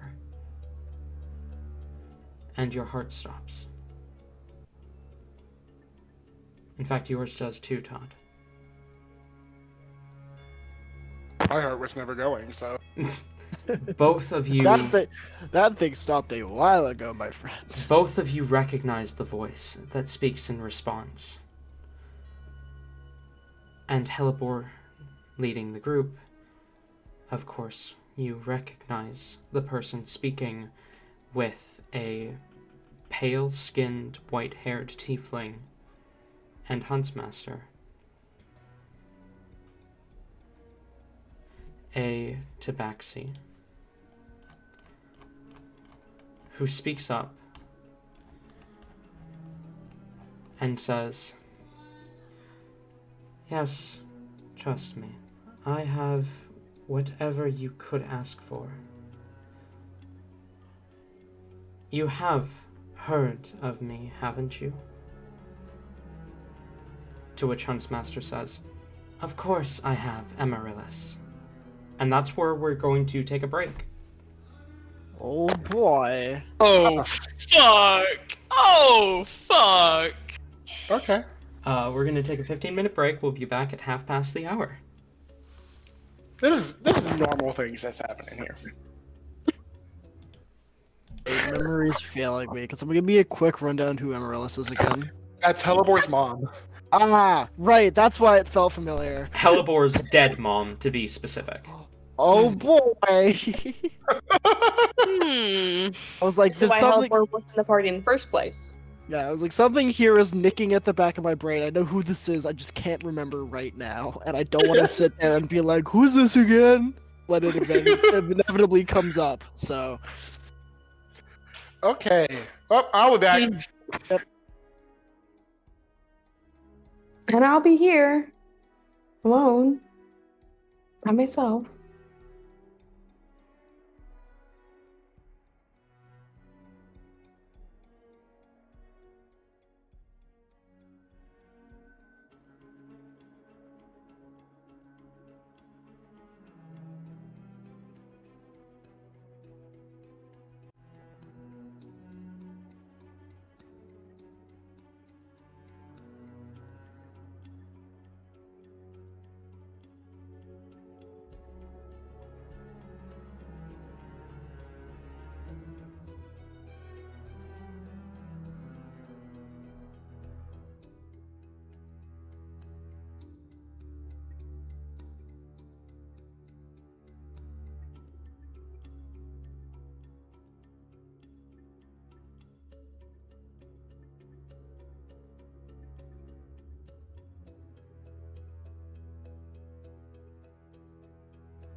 You know what I mean? You know what I mean, Ayla? You know what I mean, Tate? About I said know Todd? what you mean. You were about to say Todd. I see how it is. So, things are happening. Yeah. I Things don't are appreciate it. definitely happening. Tori, look at DMs. Tori, are you okay? Oh, shit.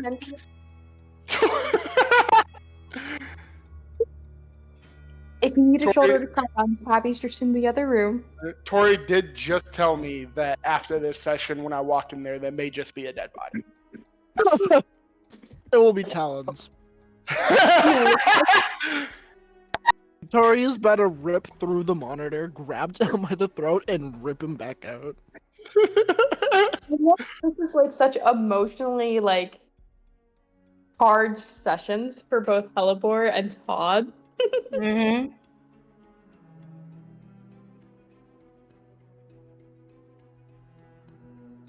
Fuck. Yeah, it's about to be emotionally hard. Mm-hmm. DM, can I ask what the thing is? Or am I not allowed to know? What DM thing? DM, Wibbly give me all wobbly your timey session wimey? notes for today. DM, can I ask, what the fuck? Can you? You can certainly ask. Alright. Will you give me an answer? What the fuck?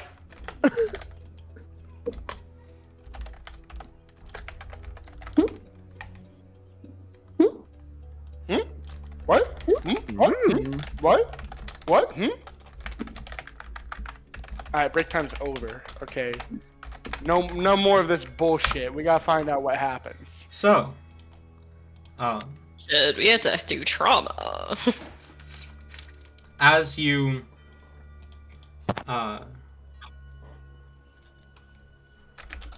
as you approach,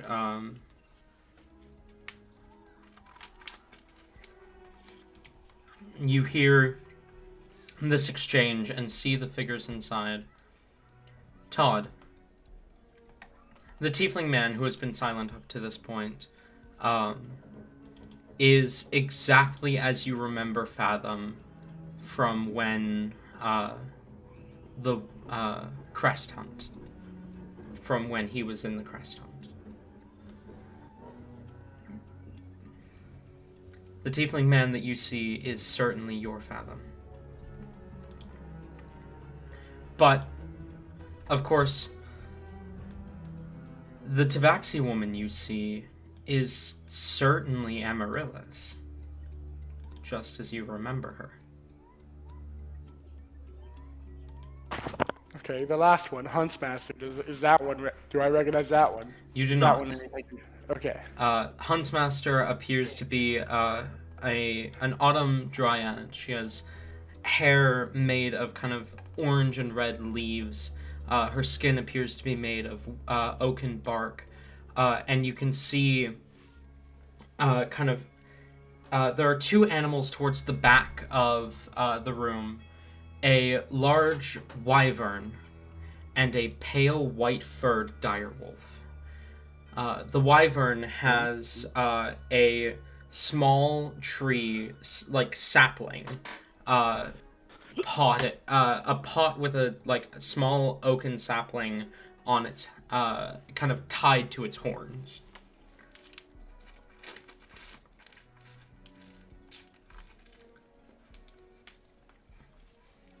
What do you do? I think it's a more pressing issue is what does Hellebore do? What does Hellebore do? That what you do was directed at all of you. Well, Hellebore freezes like a fucking statue. She was leading the way, so like you can't see her face, but like you hear the breath hitch, and a good only like 5 seconds of pure, like she literally was just turned to stone. She is not thinking rationally. This is pure emotion. She lets out a very loud choke sob, and she is going to start running toward Amaryllis. Oh, Christ. Immediately attention turns towards Hellebore.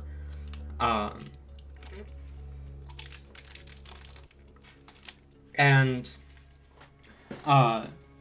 you see Amaryllis kind of looks shocked, and I assume you go in to hug her?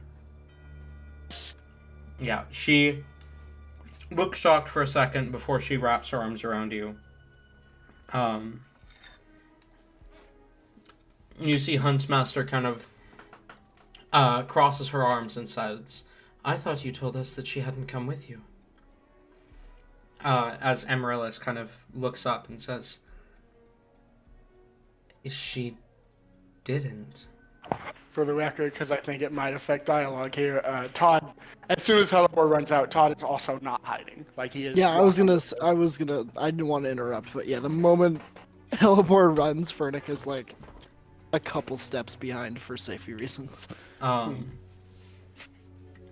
As you see Fathom kind of notices you guys, and Huntsmaster, I believe we have visitors.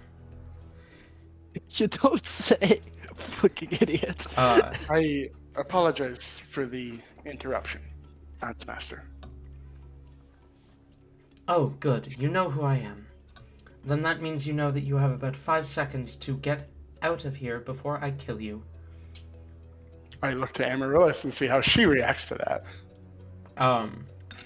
Amaryllis kind of looks down at Hellebore and says, My Hellebore, are these your friends?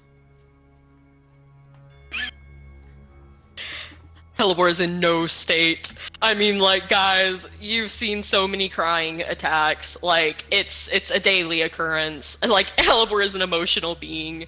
This is, like, next level. I mean, like, she's having a full-on breakdown. I, like... Flood?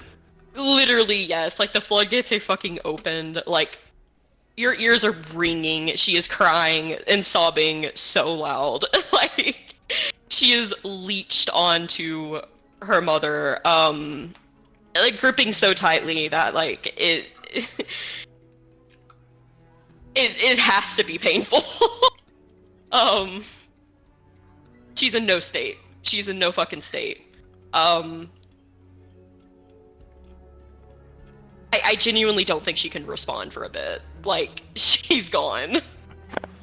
You see, as Amaryllis attempts to get an answer out of Hellebore, you see vines kind of slowly snaking up Huntsmaster's arm and forming into a kind of sword blade, as she says, 5. Todd shows no fear and just shakes his head and said, We are accompanying Hellebore. Wonderful. Hellebore wasn't supposed to be here either. 4.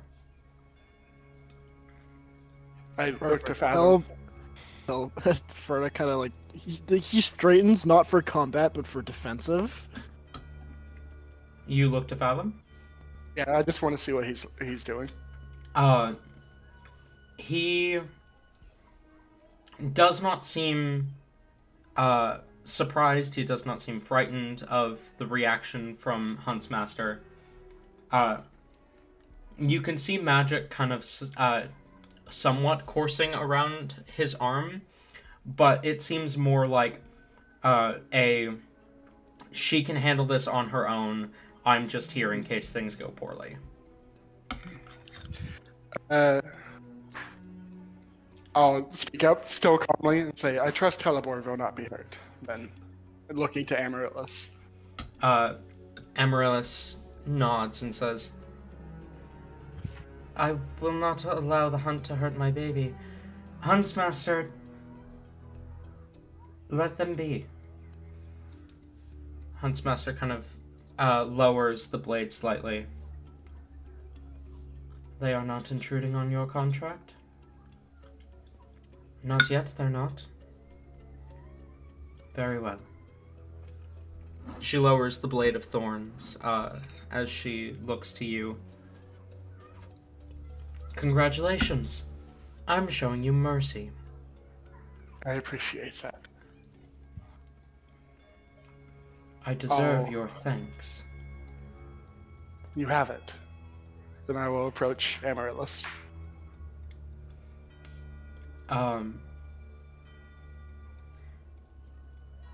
I want you as a player to remember what you just said. Yep. Oh, fuck. Okay. Todd can no longer give thanks to anyone else. Oh, Okay. God. Ever. Way to go. Excellent. You're approaching Amaryllis? Yep. I say, Amaryllis, it is a pleasure to see you again. It's wonderful to see you again too, dear. And then I look to Fathom and say, and you, my friend. Fathom looks confused. You know me? I do. However, with a glance to Halibor, I say, I think our conversation should be second to theirs. Right. I see. Well. I suppose we should let them have their conversation then. Indeed. Should we give them the room then? Huntsmaster looks at Amaryllis, and Amaryllis just nods. Huntsmaster gestures and says, Fathom, Vila, with me. As the Wyvern and Fathom both follow her out, the direwolf following close behind Fathom.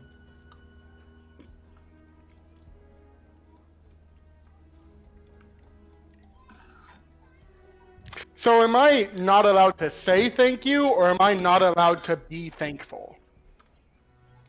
You are not allowed to give thanks, so you're not allowed to like say thank you. Or... Okay, so I'm allowed to feel gratitude, I'm just not allowed to express it. Okay. That's not as bad as I thought. It's not as bad, but it's awful for talking to people. Oh, yeah.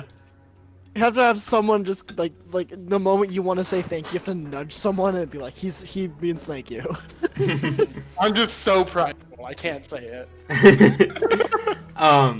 He lost the ability, this fucking idiot. As you... I had to say my cool line and lose my ability to say it ever again. Yeah. Cool lines for you. As the four of you... Rain, do you follow?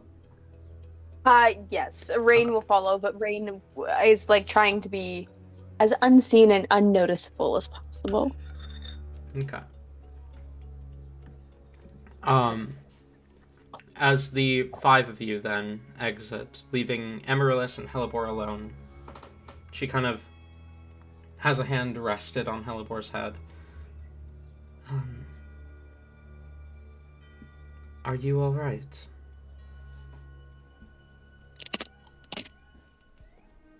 Okay, we're just gonna like fast forward about 10 minutes of crying that are occurring right now. I expected no less. But after these roughly 10 minutes, like she finally she doesn't lessen her grip, but she just like moves her head up to look up, and just opens her mouth to like say things a few times, sobs, coughs, all the good stuff, but finally manages to just like croak out, "Ow."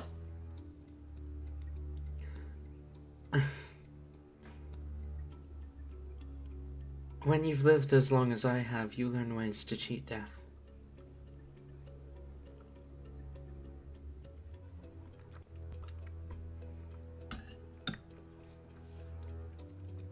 But you needed to learn how to be independent.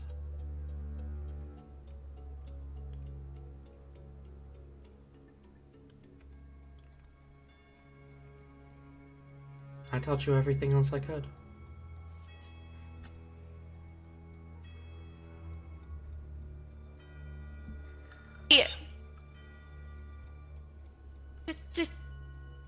Did you died and come back? Or like what happened? Whatever you think happened is what happened.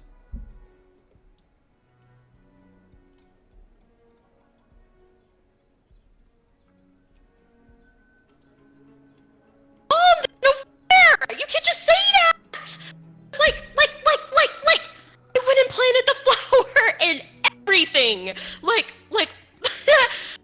oh my goodness! You were gonna come back, right?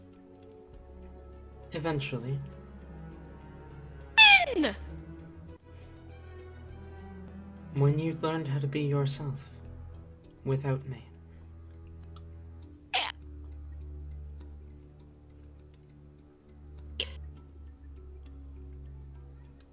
I can hear Tori in the other room. The mic is not picking up. Oh wow, is it really? No, it is not. Oh god, that's amazing. Heliport is too emotionally distraught. I gotta. Your voice is getting too high. The noise It suppression's is. canceling it out. It literally is. Yes, that's what it is. All right, just Teleport's being imagine. too much of a squeaker right now. Just goddamn. imagine. Translate this in your head to squeakerness. Squeakerness. What language are you speaking right now? Squeak.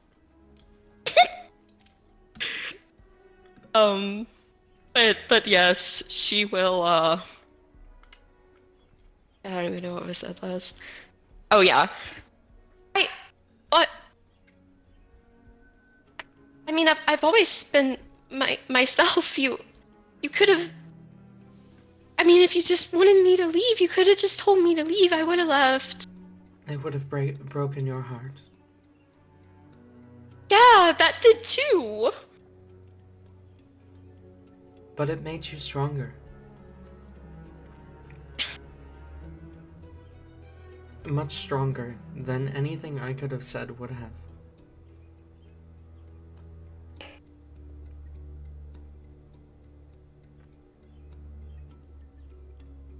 If you're talking, it's not coming through. No, I was thinking. Okay, fair enough.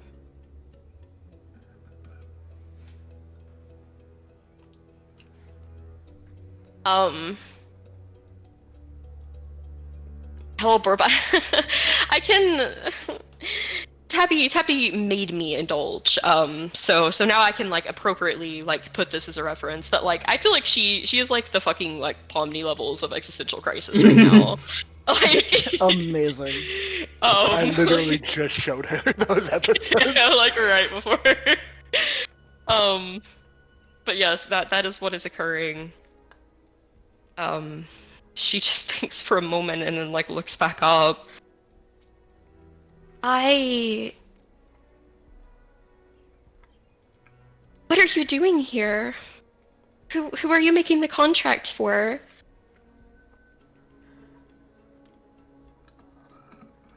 A few annoyances that I've encountered recently. Is it Morlina? Is it that bitch? Please tell me it is. No. I figured you had that handled. Damn. She like killed you. I don't think I have that handled. Did she?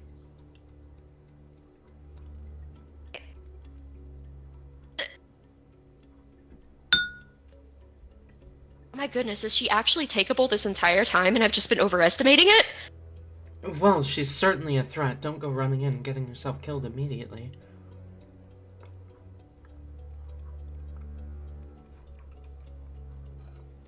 But how can you say to my face that she killed me? You can still die and come back. I suppose.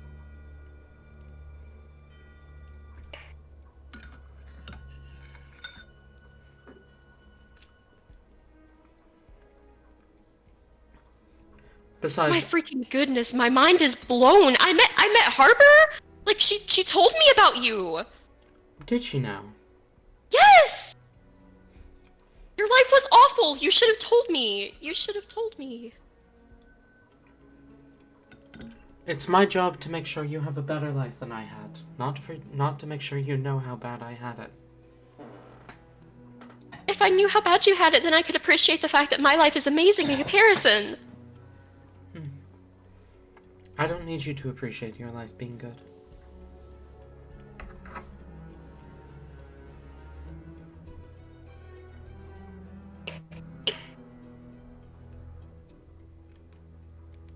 What all did Harper say?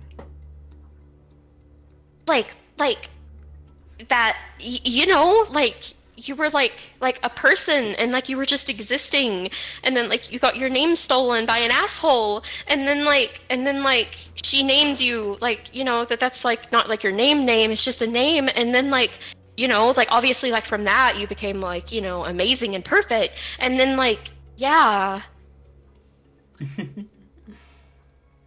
Did she say all that? Basically. Is it true? Do you think it's true?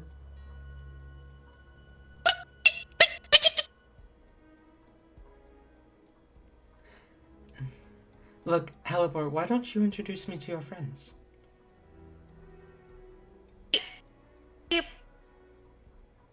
I guess I mean I could, like you know, like I. They got you this far, didn't they? Did you not? Do you not recognize him? It has been a long time, Halibor. Though his eyes are familiar.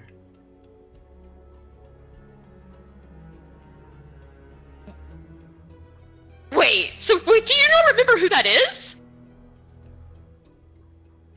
I believe I do, but I want confirmation before I can say anything. Well, Albert crosses her arms and kind of gives like a little bit of a sly look. I don't know. I want your opinion on it. I need to speak to him first and make sure it's who I believe it is. What if it is who you believe it is? Well, then I'll tell you.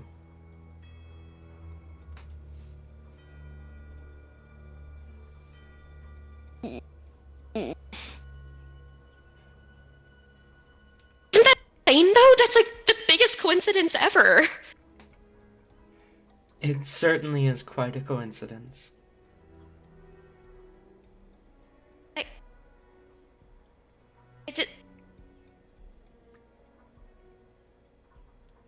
Oh my goodness, I have so many. Why did you never tell me about the crest? Because it's dumb and stupid and people would want to kill me over it? I never told you about the crest because people would revere you over it. They would think you were special. They would think you were innately powerful. I wanted you and everyone else to respect you for what you learned and what you could do, not what you were born with. I mean, I guess. I mean, I can't, like, really, like... Does it seem like I've gotten slightly better? Halibor, Is it noticeable? Halibor, I can see in your eyes that you are much stronger than when I left you.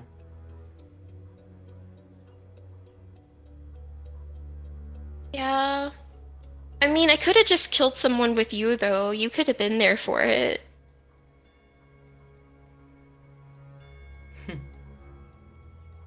Could I have? Yeah? I suppose I could have. But being alone, being away from me, has strengthened you. I can tell. Now, let's go meet your friends, shall we? Helper is still like holding her head, not even like you can still like it's like a fog. Like she imagines she's going to wake up at any moment, but she will follow to the other ones. All right. Meanwhile, the rest of you, rewinding about 12, 15 minutes. Right. You see, I did want to have this conversation with Heliport, but if it's like 12 minutes, it only makes sense that we would have this conversation without her. Damn. So, As Huntsmaster and Fathom lead the rest of you out, Fathom immediately turns to you, Todd, and says, "So who are you? How do you know me?" Todd sighs. He says, I do believe now is as good of a time as any, and Fathom, I want you to know I am sorry for what I did, and I would like to make up for it in any way I could. And I will reach up and take my hat off. Immediately, he like steps back instinctively, almost out of shock, as he looks at you and he says, "No." Yeah, Really? I reacted the exact same way. You Gary, know, right? you know him too. They don't know me by my name, but I have fought in the past. I hope you understand my skepticism. Prove it to me. Tell me something only he would know. Tell me your original name, the one that no one remembers. The My one that even original you name? wanted to forget. I left. You see, his expression is conflicted. There's a faint smile of satisfaction, and yet there's a look of sorrow as he says, "So it really is you, huh? Indeed. What name do you use these days?" My companions here know me as Todd Devlin. Todd Devlin. Amaryllis, and that I believe would know me as Angel.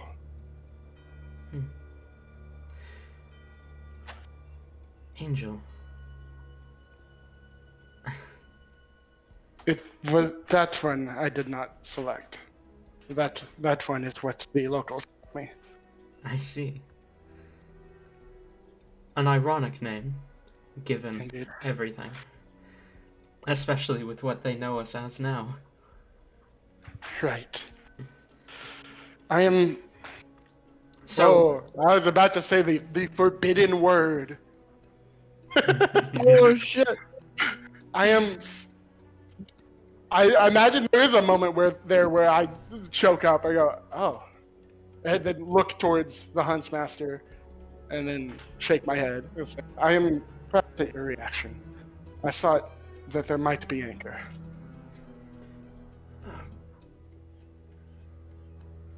I mourned you. I had hoped you were alive. I prayed.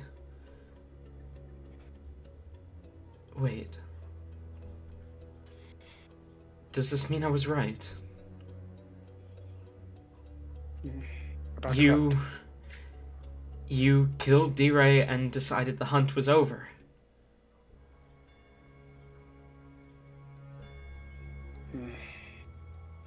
It is a bit more complicated than that.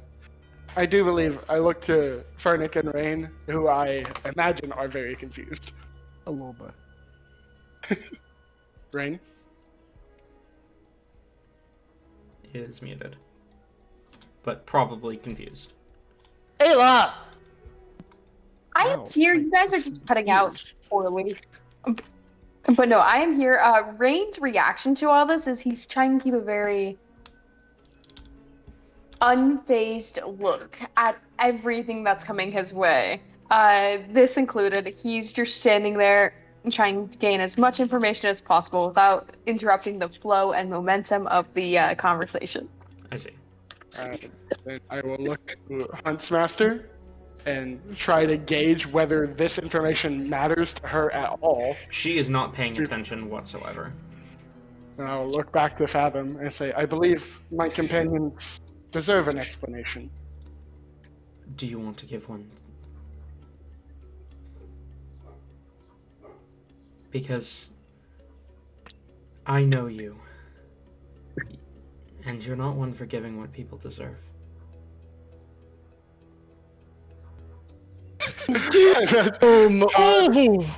Todd kind of chuckles and says, "You were never one to be soft with your words, were you, Fathom?" No, I never was. Especially not after death. But, I mean, me and Morlena deserved answers. We never got them. Those people we killed didn't deserve death, but they got it.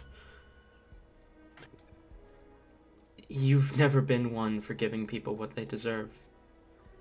And that's something I've admired about you. You give people what you want to give them. Nothing more, nothing less.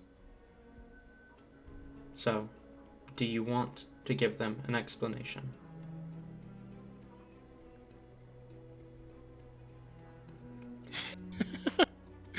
Because if you don't, I will take your secret to the grave, to the second grave.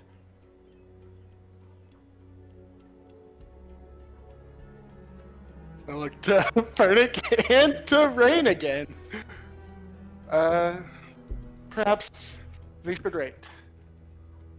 Halibor deserves this, and I do want to give Halibor what she deserves. Fathom nods and he says, well, I see. She is mine, you know. Really? My daughter.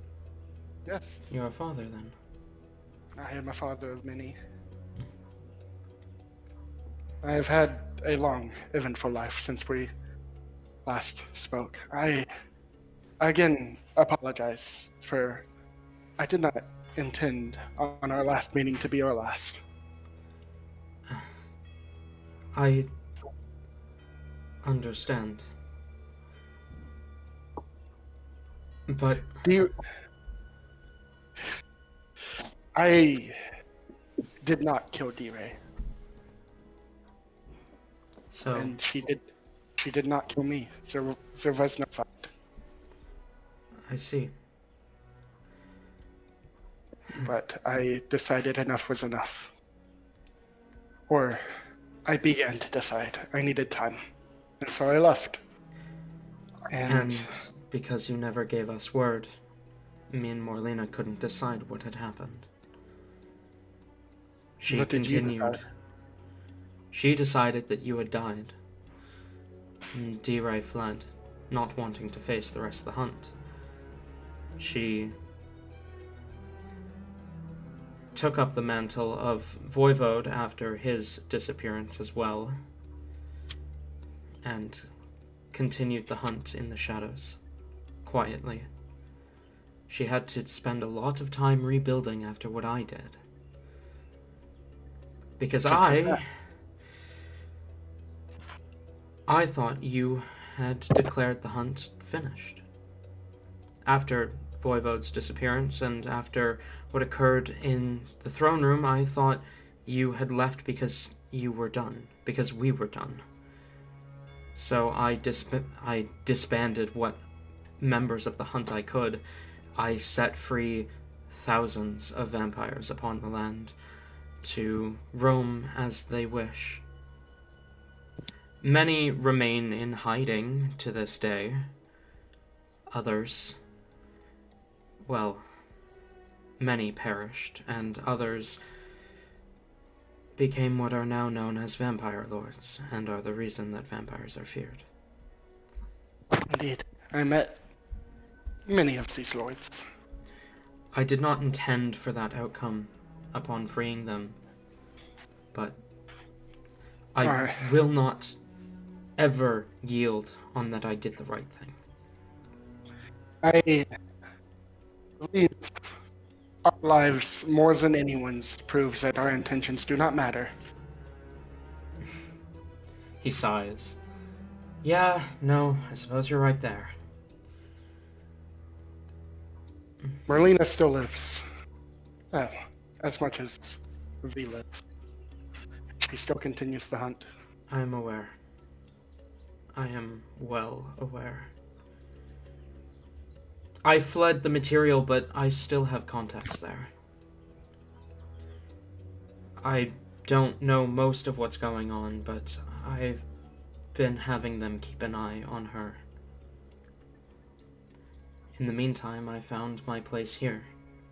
Familiar territory, hunting. But now we hunt actual wrongdoers, not just those who were cursed with the wrong blood. Indeed. I am glad you have found a place. I sought you out to ask for your assistance, but looked towards the room we left and said, I imagine we might not need it anymore. What were you seeking my assistance in? I have the entire wild hunt at my disposal if you need anything. I was making steps towards... I am not sure, but it is not benevolent. I wanted to find her. Speak to her if I could, as I am you, but more likely it could come to a fight. I was wondering what had happened to my contacts. I suppose she must have found them.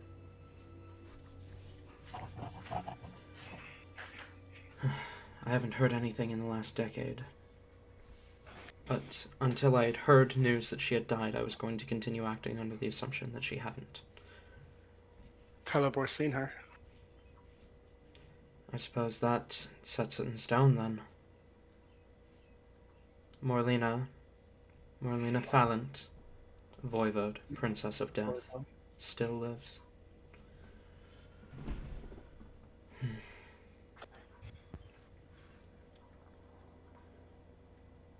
Unfortunate. Indeed. Well, not if you can get to her. I can only hope she finds my words as persuasive as she did back then. I would not like to kill another friend. I hope so too. She has lived her entire life afraid. When Voivode disappeared, and when you left, she was reminded of what Kale had done to her. Left her for dead. She had come to see you and Voivode as father figures. So, you can only imagine how much it hurt when you guys left as well.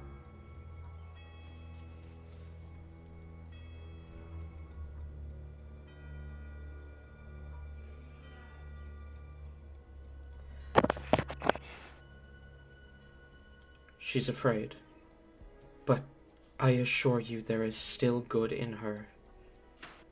She acts under the assumption that this is Voivode's will. I believe the word games are unnecessary. Can we say this is about the time Hellebore and Amaryllis come out? This is probably about the time that Hellebore and Amaryllis come to meet the rest of you. I do have my hat off, so I think Amaryllis would recognize me. Mm-hmm. More so than before.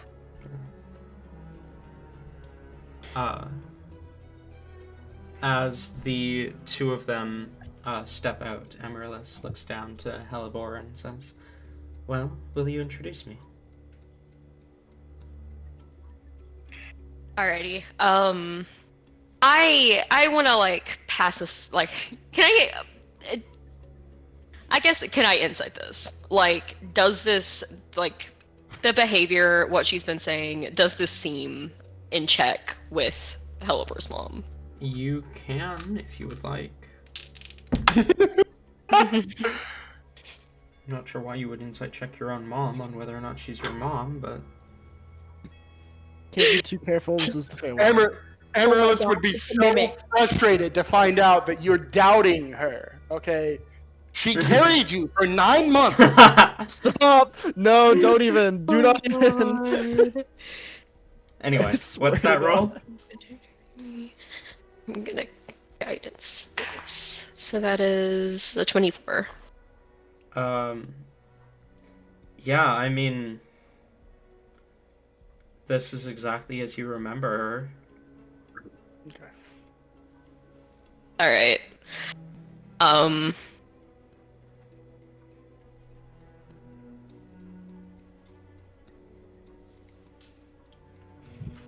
Okay, Hellebore is still looking like she's like she is still in a daze, but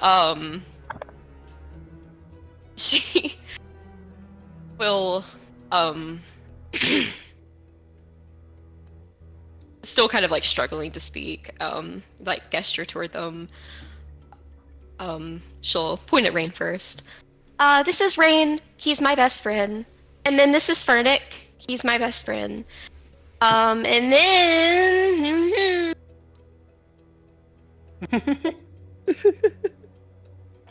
I look to Amaryllis and I bow. I say, "Do you not recognize?" It has been many years. I have a suspicion as to who you may be, but I see many faces.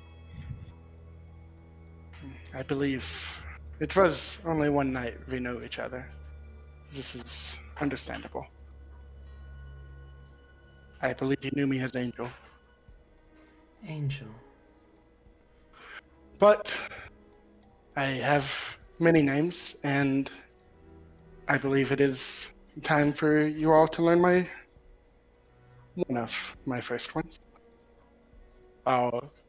So, just for my own thoughts, I need Hellebore, Rain, and Fernick to be standing next to each other as I turn to face them mostly, and I say, "I am Voivode,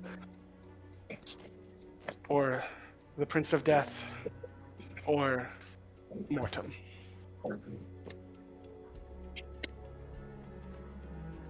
As soon as you begin speaking, as soon as before you're even halfway through Voivode, Fathom is already on his knees bowing before you.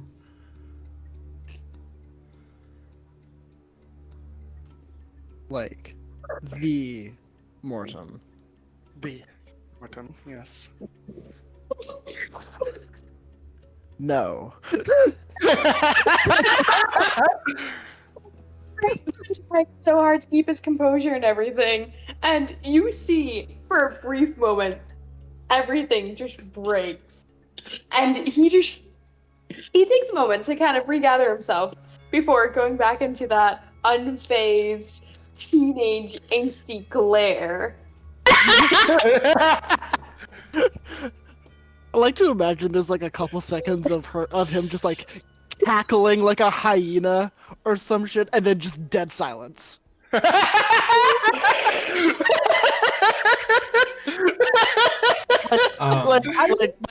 Like frame by frame, like it is like 30 frames of just cackling, and then the moment that ends, the next frame is just deadpan dead silence. What does Rain say? Rain says nothing, but Todd, you definitely would get the feeling that like one of the expressions and feelings, one of the emotions he felt right there was definitely fear. He is scared of you. I apologize it took me so long to tell you. You are only the fourth mortals I have told. He's just first of all, you called me mortal. I find that offensive. Second, Comparatively. fair enough. Second, that is rough to believe because I don't think I could have done like that. And then he kind of mentions at the start of the burn Hmm. to Morton. Well, to be fair, your father did much for us. Fathom kind of glances up at this point. Who is his father? Oh, where did Rain go? I don't think. Oh.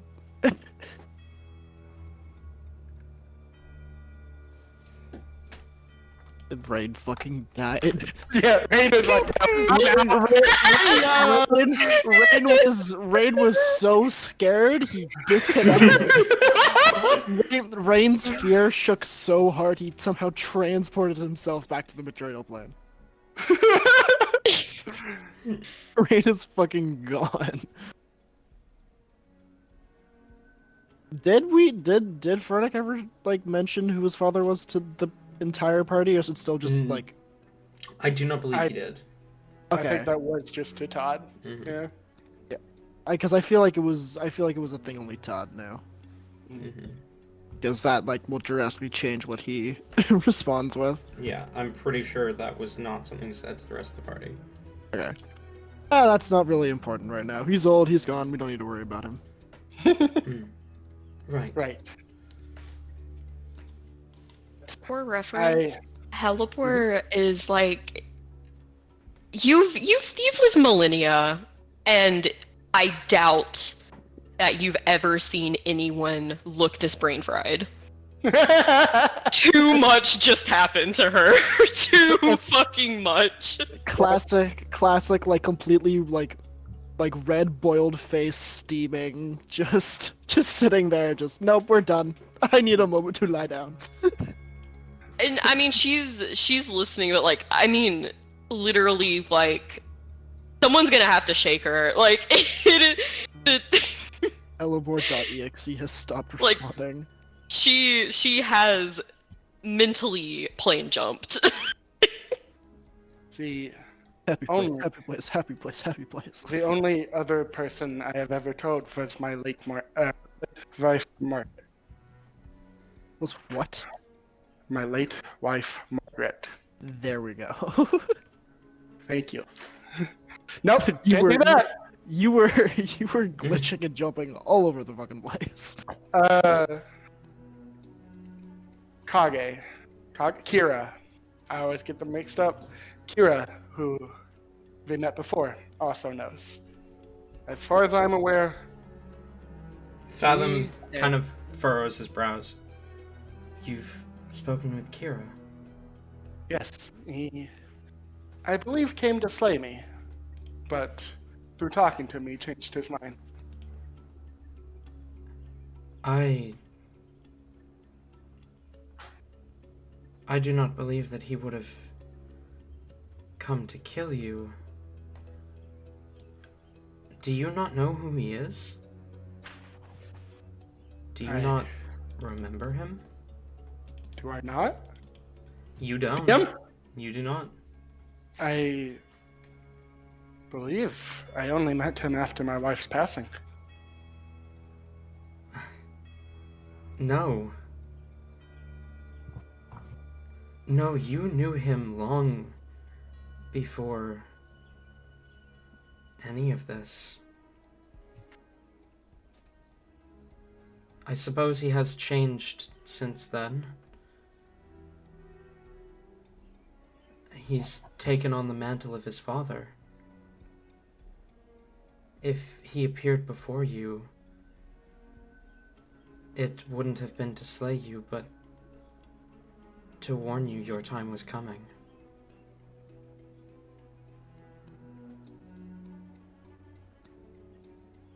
Kira's original name is Obero.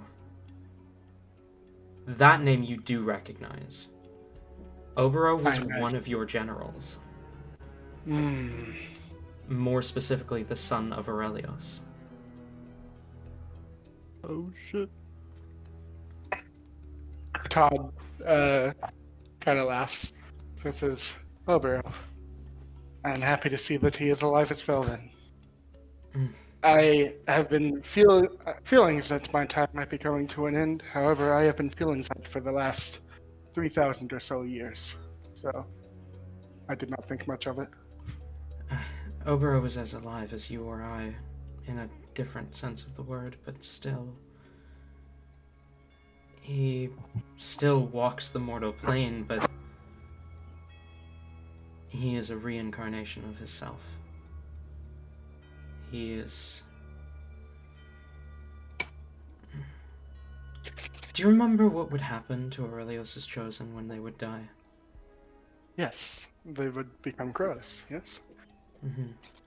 The first time they would die, I mean. Yes. When they still appear mortal, but they Indeed. cease aging. He died that same battlefield we died on. And he has been a crow. This stage of crow. Ever since, yes. I'm glad he has found his purpose.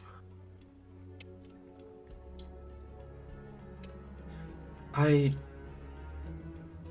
am surprised you did not recognize him, though I suppose it has been, 5,000 years at this point? Quite some time. I've prided myself to be a people person, however, I do slip up.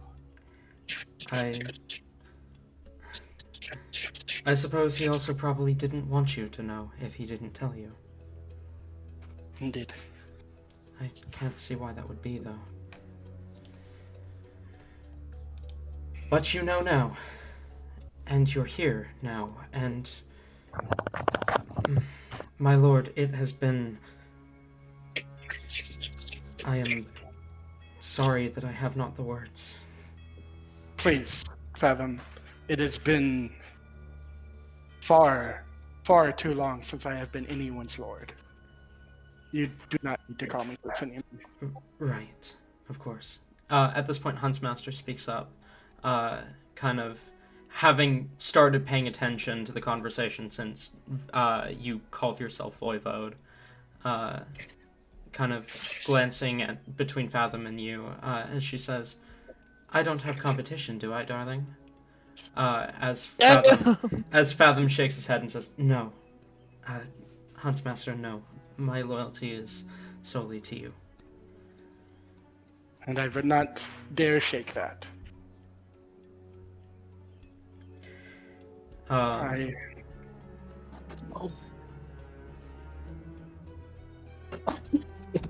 As she kind of nods and says, "So,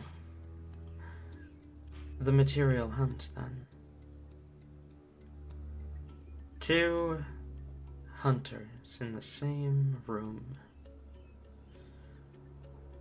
2 murderers in the same room.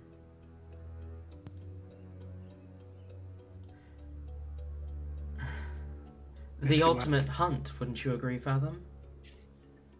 Huntsmaster, what are you saying?" Basically, run. As she, glares directly at you, Todd.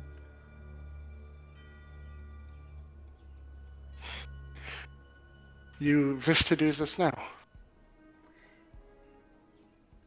Oh, if you would like me to wait for the rest of my hunt to get back from their current hunt and make this about 12 times harder on you, I can certainly wait. I glance towards Amaryllis. And what of you? I do not believe Hellebore would allow me to leave her again. I don't believe Hellebore would stand by as I am killed either. No. I imagine this is the point where all 5 of us run. Alright. Hearing Amaryllis say it, I have never met Huntsmaster. I don't know how strong this person is, but if Amaryllis thinks we run then. Yep. Incredible meeting you, ma'am. And then he bolts. Amaryllis calls out as you run out of the cave. Wait, hold on. I have a thing. Yeah. Todd kind of sighs and just says, well, I believed in meeting Fathom I would be done running, but I suppose I have another. She Now I will run. she calls out as you flee. You have 12 hours head start. If I catch you, I'll kill you. But if you manage to survive, I'll give your thanks back. Why do we always have so many people chasing after us? Alright, so who's... going to call out to both. I grab Helleboy as I run away. And I was about to say, otherwise, like, she's not here, guys. She's not here.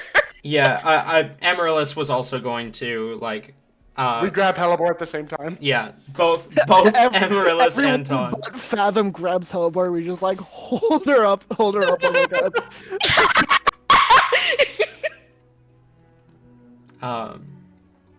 You see... We're building up speed because we're gonna toss her over the mountain.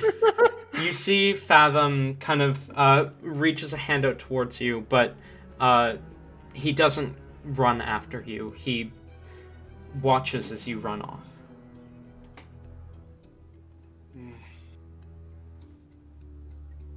Okay. Goddamn. As you bolt and you leave the cave, the surroundings that you find yourself in are entirely different to the surroundings from before. I'm going to set you guys here on the map, and I'm going to put a question mark over you guys. You know you are in the Wildlands. You do not know where you are. Fun. I shake Hellebore. I say, Hellebore, we need you here now. You cut out. Hellebore, we need you here now.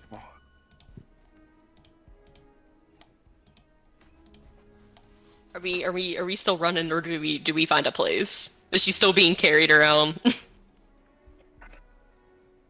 I imagine, like, seeing that we are completely somewhere different, Todd would stop, because there's no point, like, he knows that she would know the Wildlands much better than us. We need someone as native to here as we can to help us. So, you and Amaryllis are our guides now. Alright, you, you shake her, and it's, like, limp. Nothing before, like, almost, like, waking up. She, like, jolts and squeaks a bit and blinks, like, I almost want to say it's like, you know, whenever, like, a cat's waking up, they have, like, their third eyelid that's, like, you know, like, it's like that, like, it is, like, full on, like, she just, like, looks around, does, like, a 360, and then seems to remember, that she's going through an existential crisis. And she just looks up, and the tears start coming again. As she, like, falls down and, like, smashes her face in the dirt and just starts screaming, "I'm sorry." I look to I basically pick up Hellebore and put her on my back while she screams, and then I look to Amaryllis and say, "Alright, you know the land better than the rest of us. Where do we go?" I don't know where we are. But what I do know is Huntsmaster more than just knows these lands. Huntsmaster controls them. So we need to leave. That won't be simple. I don't mean she has political sway over all the creatures here. I mean she literally controls the land. Then it sounds like it wouldn't be a fun hunt for her, in my opinion. So, we find out where we are. We find out how to get out. And as soon as she realizes we're out, she's going to redouble her efforts. What vet do you suggest?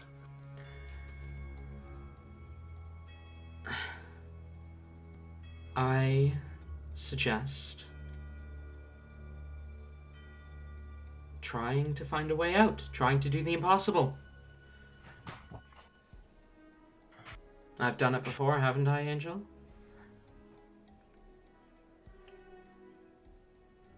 The Huntsmaster, she said 2 murderers, right? Yes. That's me and Fathom? You and her.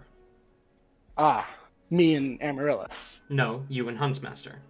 Oh, okay. I see. So I'm the target alone. Yes. God damn it. I can't not. It's what he would do. Todd says, no, you take her. I offer Hellebore to Amaryllis. You have a cat that does not want to be handed over. As like she literally digs her claws in. Like you feel the claws come out. Amaryllis shakes her head. We're not leaving you. You have to. No. If we have to, we'll turn and fight. You would risk her life like this. I would risk mine. You think Huntsmaster would stop at me then? You think Huntsmaster wouldn't dare hurt our little Hellebore? Huntsmaster would never hurt a client. Right now, I am her client. So Even if you fought her? I don't know her exact code on being attacked by clients. Speaking, did you even pay her yet? Because if not, is your contract even active? Our contract is active. I have not paid her yet because she has not given me what she requires. Our contract very clearly states that she will receive my payment upon completion of the task. She controls the land. Yes. Indeed. Is the land alone? Or the area? She controls all of the Wildlands. What exactly are you thinking? I can fly, but I can't bring anyone with me. If she is after me, I can avoid her. You bastard. There are much more dangerous things in the skies of the Wildlands than there are on the grounds. Besides, she can fly as well. Did you not see Vila, her wyvern?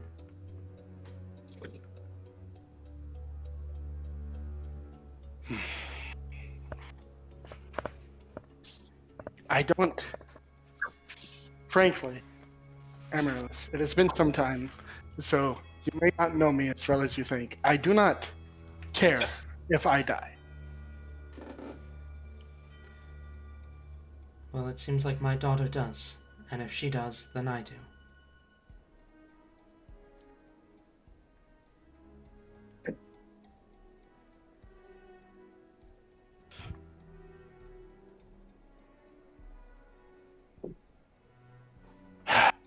I look to Hellebore on my back and say, Hellebore, you need to snap access now. We have no time for this.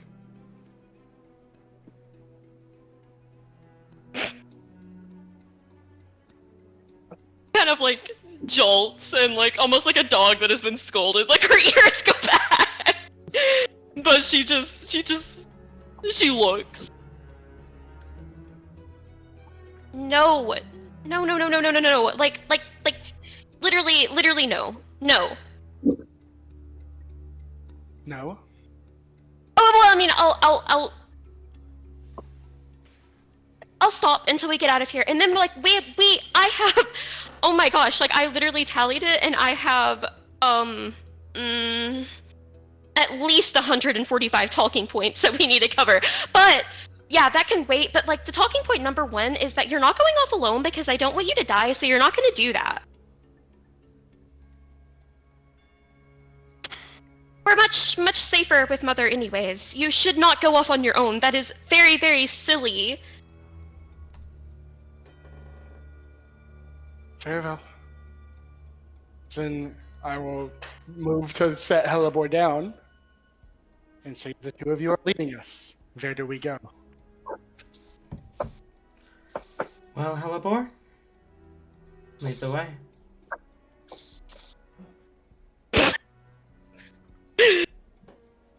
She does the spin. Me? Show me what you've learned. Right now? Show me what you've learned. Huntsmaster said we had 12 hours. Show me what you've learned.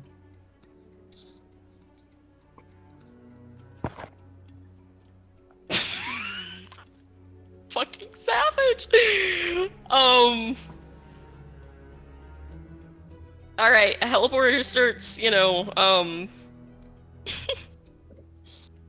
very, very anxiously and quickly, just like before, sniffing around. like, a bit more wild this time, hurriedly, starts like sniffing around, trying to get. There's no trees around, is there? There are a lot of rocks and mountains. Yeah. And you even see a volcano in the distance. Okay, beautiful. I guess like survival tip number 1, high ground. She's gonna try to skedaddle. She's gonna use those cat claws to get up a mountain. Go ahead and roll survival check for me. The highest point that she can see that would be accessible. Okay.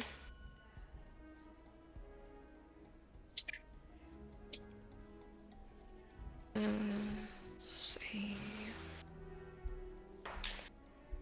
24. 24.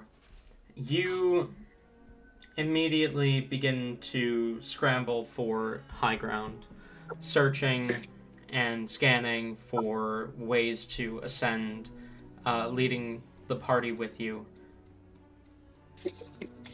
And you quickly find a path up a nearby mountain, and you ascend and ascend and ascend and ascend, and you turn around and you have gotten almost nowhere.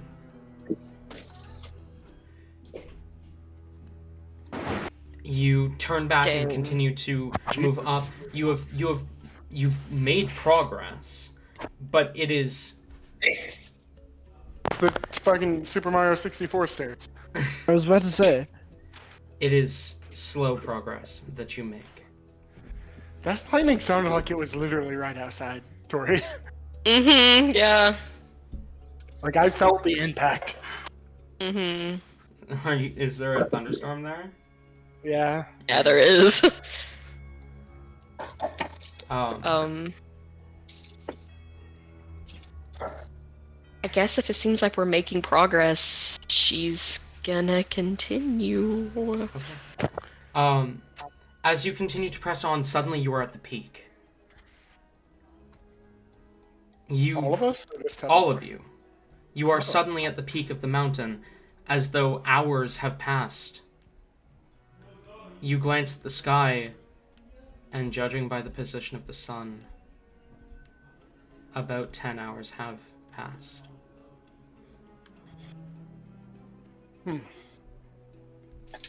Awesome.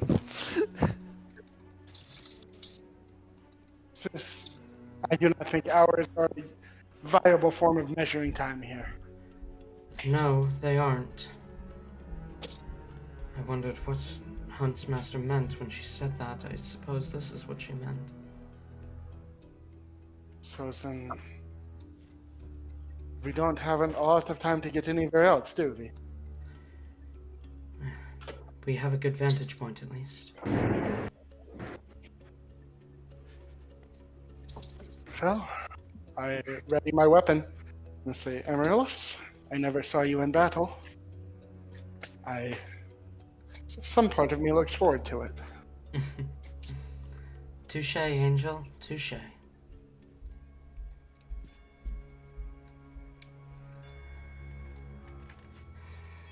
Now,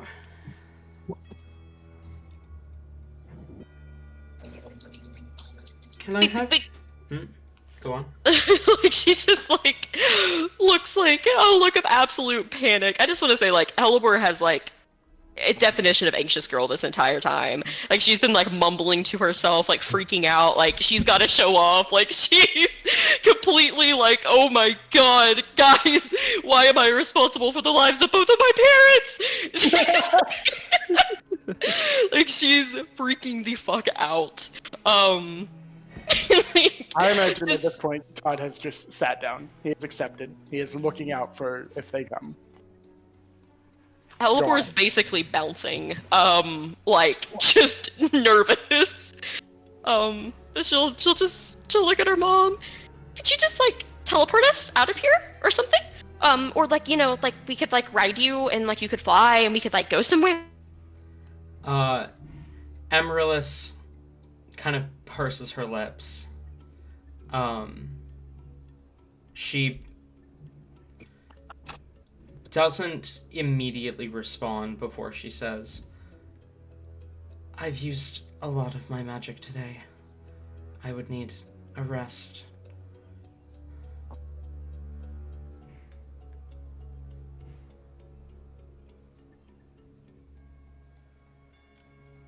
And even then, the Feywild bends the ley lines in a way that are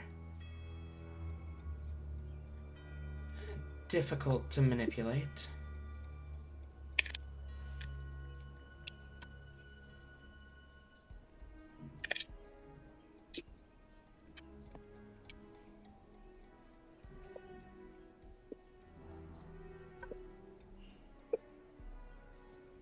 Their power died. Thunderstorm did thunderstorm things. Their power just went out. Came back Oh. on. They're gonna be a bit. I'll be right back. Okay.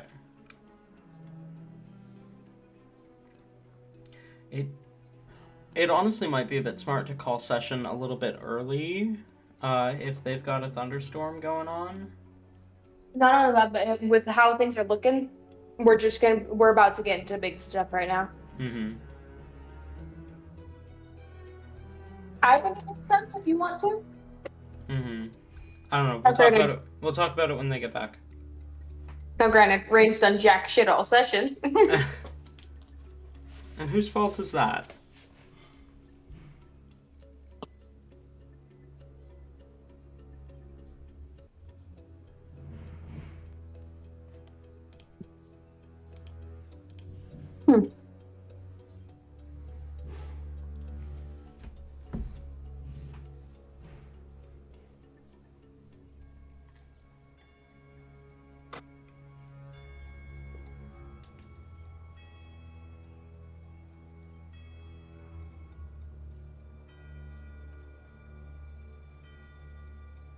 There's one. Oh. Womp womp womp womp. Womp womp womp womp. You know what I mean? This is- Bad news. She's like right behind you. Huh? Ah!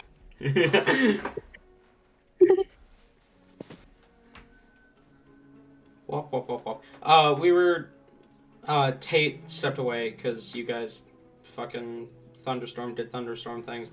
But me and Ayla were talking about how it probably would be smart to end a little early if Thunderstorm is doing thunderstorm things to you guys. What was that?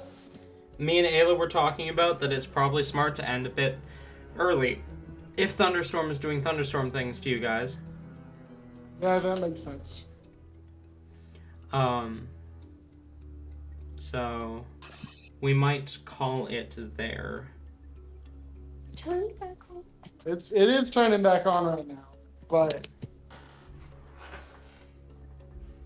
But who knows if it's going to do thunderstorm things again.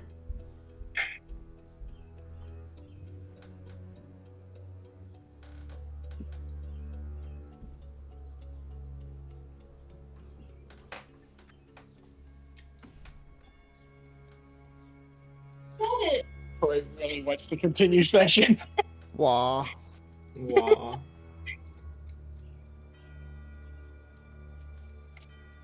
Well, We'll talk about it when Tori gets back. Okay, I don't want to set anything in stone without everyone's input. Mhm.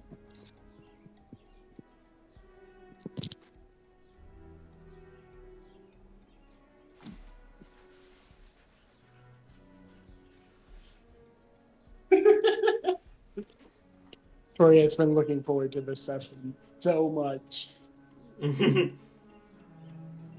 And I guarantee you she wasn't expecting to meet Amaryllis. No, no, none of this. I also specifically set up Fathom, the way that Fathom... I picked out the question Fathom was going to ask to have you prove that it was you, so that you didn't have to reveal if you didn't want to, because it would just be information that the party already has. Yeah, but I feel like, I mean... No, you made the decision to make that reveal. That was your choice. I did, but I also feel like it was pretty obvious at that point to the players. Mm-hmm. I am back, by the way. Welcome back. My Discord on computer is updating, and we lost Ayla! We did lose Ayla.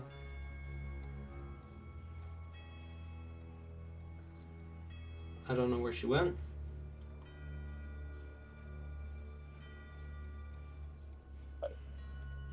Damn, it do be a storming outside.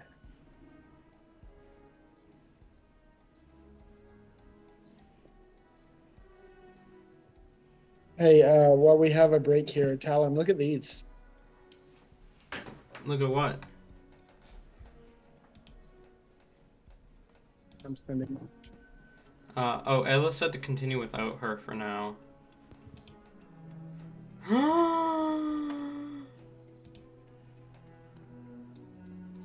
No!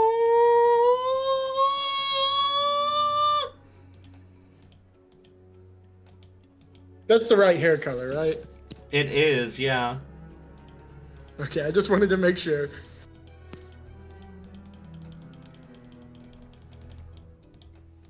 I also picked out the shirt for Mal. I love that. You recognize it, right? Vaguely. Let me grab the one I sent. It is this shirt. Oh! Yeah. Hell yeah.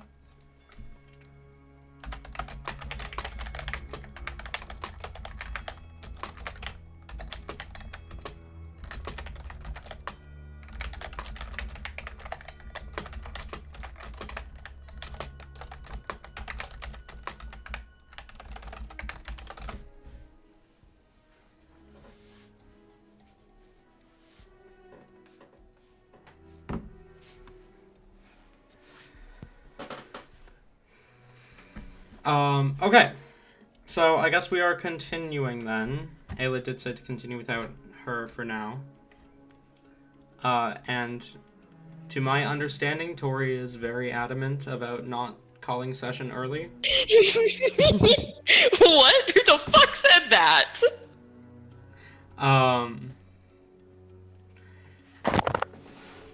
What? Pardon? I just joined back on my computer. I mean, is that not true? Would you be okay with ending session right now? I mean, I think I will say, like, because I wouldn't want us to get further into an emotional conversation and then our power cut out again. Mm-hmm. No one cares what you think. Damn!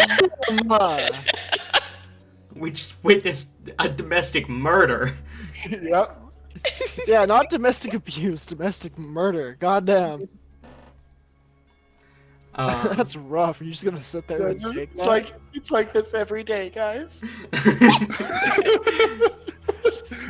blink 3 times if you need help.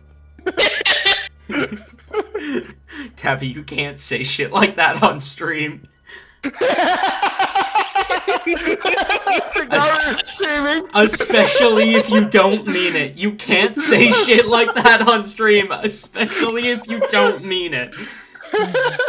Christ. Oh my god. This channel's done for. You're cooked. You're gonna get Tori canceled. We're gonna Tori's start gonna a get- whole thing. Tori's gonna get fired from her job. And then I'm gonna get canceled for like perpetuating this by not like stepping up whenever you made like call outs or whatever. I'm gonna get canceled. Tori's gonna get canceled. The only person who's going to benefit from this is you. Barely. I'll call CPS.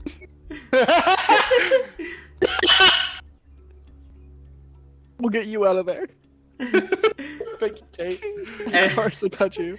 Anyway, We have a great bunker for you in my basement. You're gonna be with all the other people. I mean, it's freshly renovated. Yeah, that's.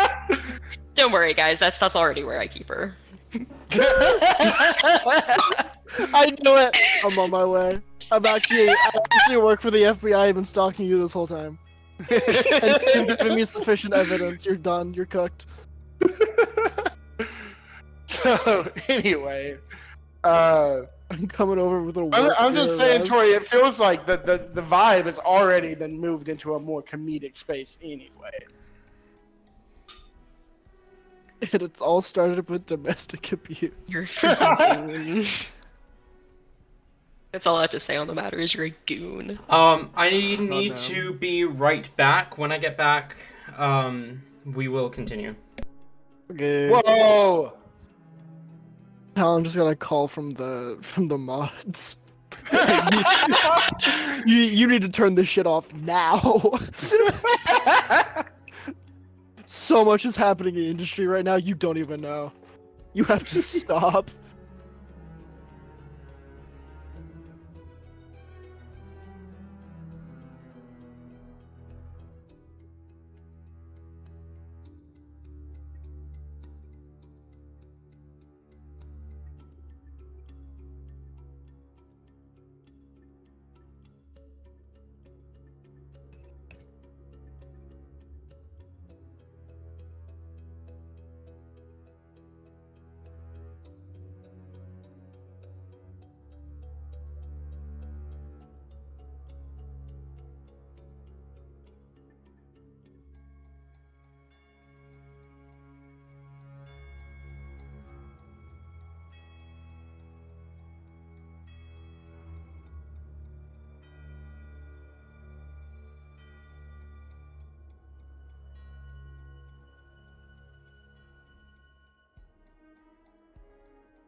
The return.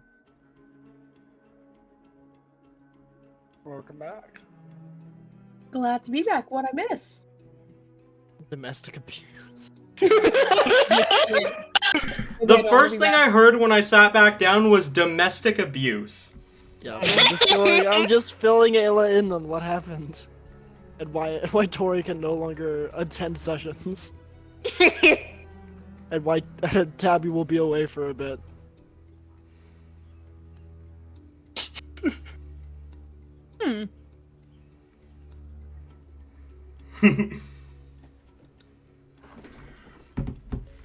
Anyway, I suppose we shall continue then. This is not because I have a gun to the back of my head. Oh my god. Holy shit. Am I the BBEG for this campaign now? Yeah. Like, Oh my god, you have no idea how much I fucking love that idea.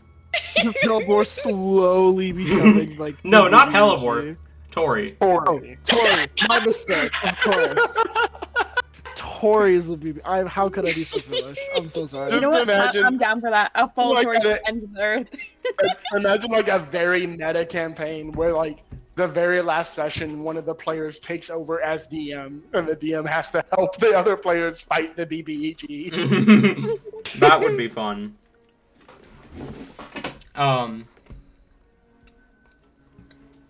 Anyway, so as you sit atop this mountain with 2 hours left before you are hunted down, what do you do? I believe Halibor was mid-rant when... She was basically just asking like her mom why we can't just be teleported out of here, plate shifted. Right. To which her mother kind of purses her lips in response, seems to think over what she needs to say before saying, I've already spent most of my magic for the day. And even if I do get time to rest, the Feywild bends ley lines in ways that are difficult to work with powerful magic.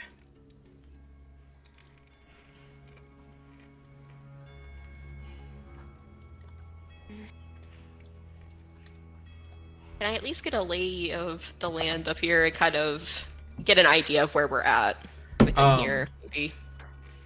As you look out over the wildlands around you, you see a volcano fairly close by.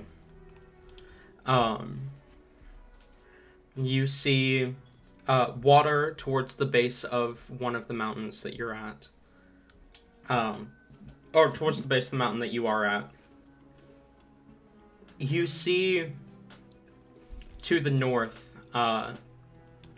you can see kind of the edges of the Winter Court. And to the south, you can see mountains within the Summer Court.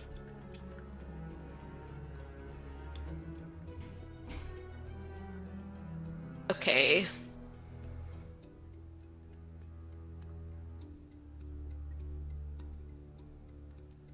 So, like right around here, maybe. Maybe.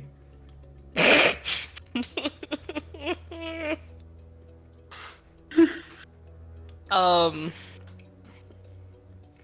right. I guess that's where she's gonna assume she's at, which is a little unfortunate. Right around where? Like right around here. Oh boy. Yeah. Fucking stuck in Chattanooga. I hate it when that happens to me. Try getting out of Chattanooga. I've tried. I literally had to type in the Roll20 thing because it wouldn't let me exit the game of Chattanooga. Damn. Again, for the record, Todd is no longer he's not looking for a way out. He is just looking for the enemy.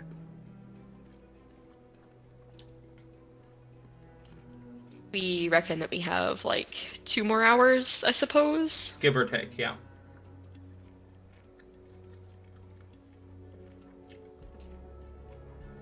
Is there any way to hide us where we are?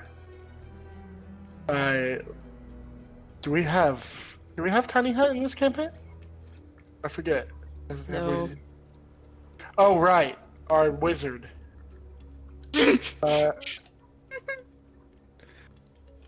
Once Taliesin is in, we'll be fine.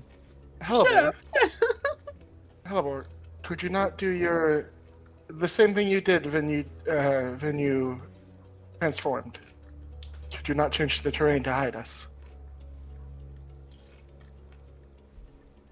She like cowers down at that. Giving like the most ashamed look. I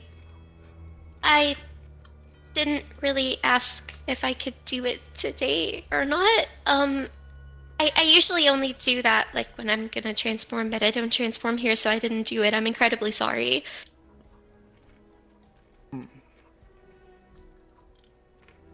Mother, you might though. Illusory terrain. What level spell is that? 4th. 4th. Imagine the mom's not high enough level for that. I do get cry what? just a little bit. I need to double check what she how do you even has begin used that right spell? now. I need to double check what she's used, and then I can respond.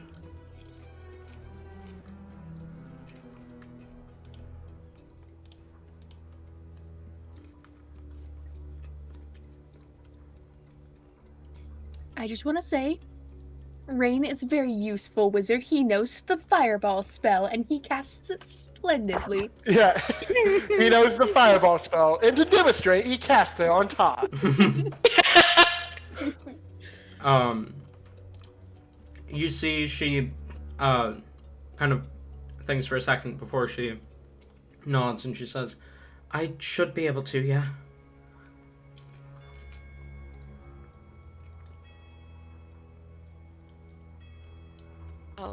Halbert immediately just looks like relieved, and kind of like nods and gives a thumbs up. If you could, that would probably be extremely helpful. I hate to be the bearer of bad news, but I don't think a simple trick like that would work very well. Not against the Huntmaster.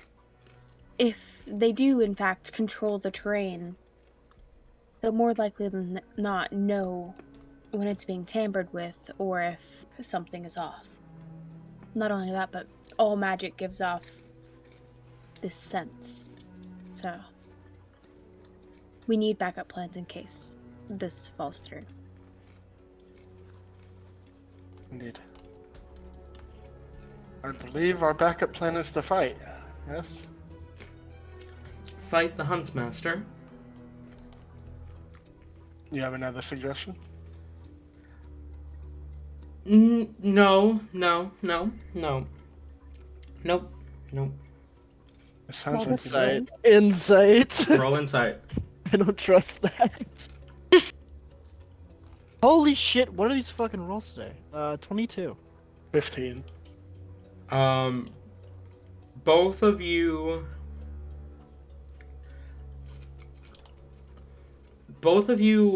sense that she's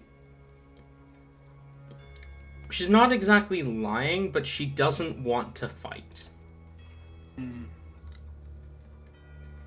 I apologize, I am unfamiliar with her. What can we expect from the Huntsmaster? The Huntsmaster is ancient. The Huntsmaster is incredibly powerful, possibly the most powerful being in the entirety of the Feywild. This is not a fight we can win. I don't think we could last for 2 hours either, could we?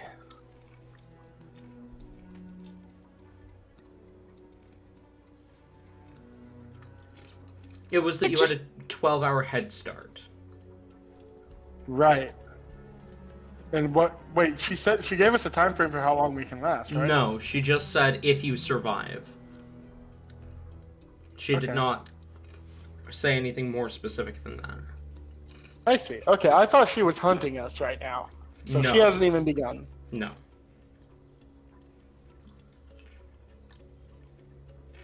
Then yeah, we need to get the fuck out of here. Yeah, no, Yeah. it's vampire shit all over again. Thanks, Todd. Again. Yep. Halbert will just kind of like point down at the mountains in the distance then, and look at her mom.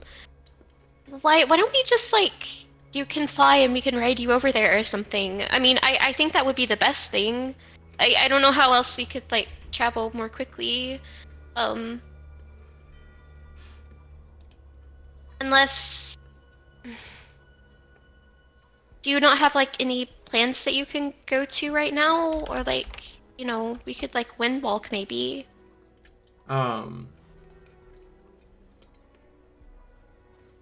She seems to think about this for a minute.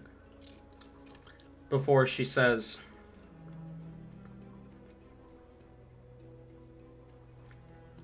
I might be able to transform, but not the way that we normally do.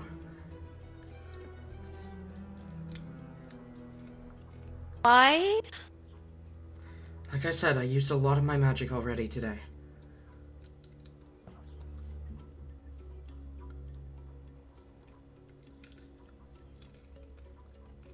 So, how does this affect your ability? It just means it's going to look a little different. I am okay with different.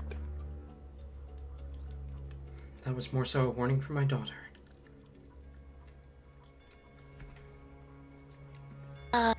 I don't think different is necessarily bad unless it's a bad different. But I mean, either way, like, you know, the other like option is like, you know, untimely death, which I'm not a fan of. So yeah, I think we should do that.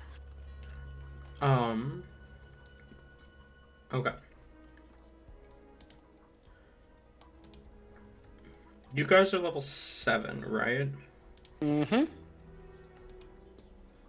Okay.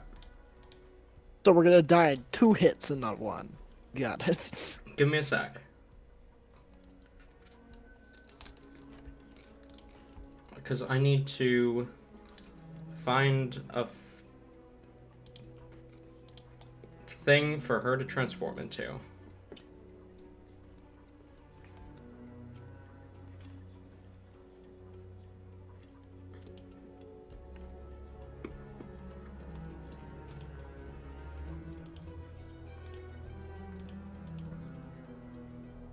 You know, I'm not sure if I like Hellebor's mom. It is very conflicting. I'm still not completely convinced this is Hellebor's mom. Same. I'm glad we're on the same vibes, Tori. Yeah. As she, hang on.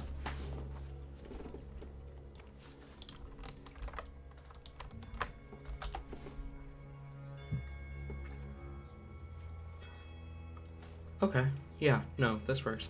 Oh, it's these things! Oh. I don't know if... Oh. Are they good for riding? What are you talking about? You sounded so happy and then instantly so disappointed. Well, because I realized I knew what the thing was. I'm sure it you made you could ride disappointed? that. No, I got disappointed because I'm like, oh, I don't know if you could ride this, but I think you can ride it. What is it? We're getting to that. Nope, can't ride it. Oh. As she whistles a slight tune, and her form shifts. Her neck elongates, her hair recedes, and she transforms into a Quetzalcoatlus. Oh yeah, you can ride that. Those things are huge. Yeah. As her arms become wings, bound to her legs, and you see she's kind of more of a green-colored Quetzalcoatlus than anything else. But she kind of lowers herself so that you guys can climb aboard. All right. We How is climb. this different than what she normally does? The transformation that she usually does through wild shape is almost instantaneous with her. It is there is no sign that she's going to wild shape. She just does. And it is... This was a lot more of a process than it normally is for her. So she polymorphed. Hmm.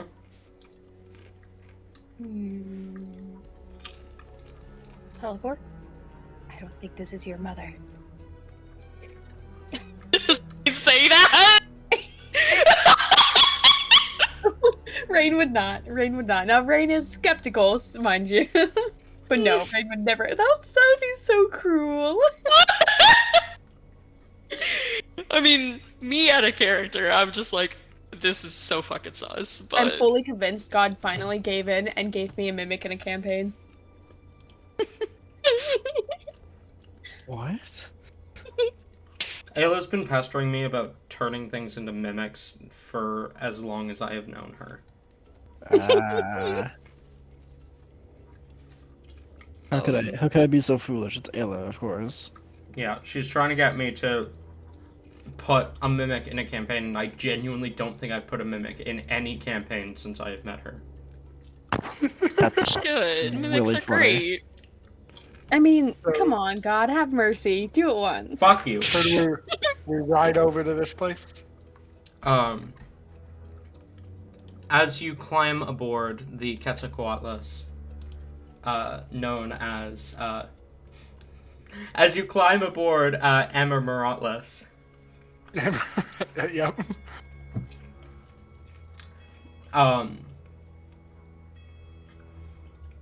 Helibort, where were you wanting to fly to? I mean, she's basically pointing her in the direction of like the mountains. Like, Got her it. idea is like we need to like go back to the Mordum Temple and yeah, get out of here. Got it.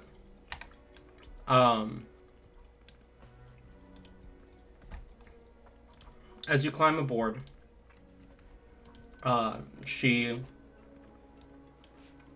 kind of unfolds her wings as if to fly, and Todd, you catch sight of the sun.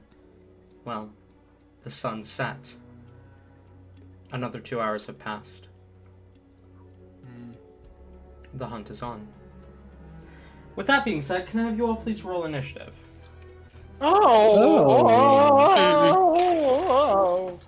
As we are about to run a chase. On.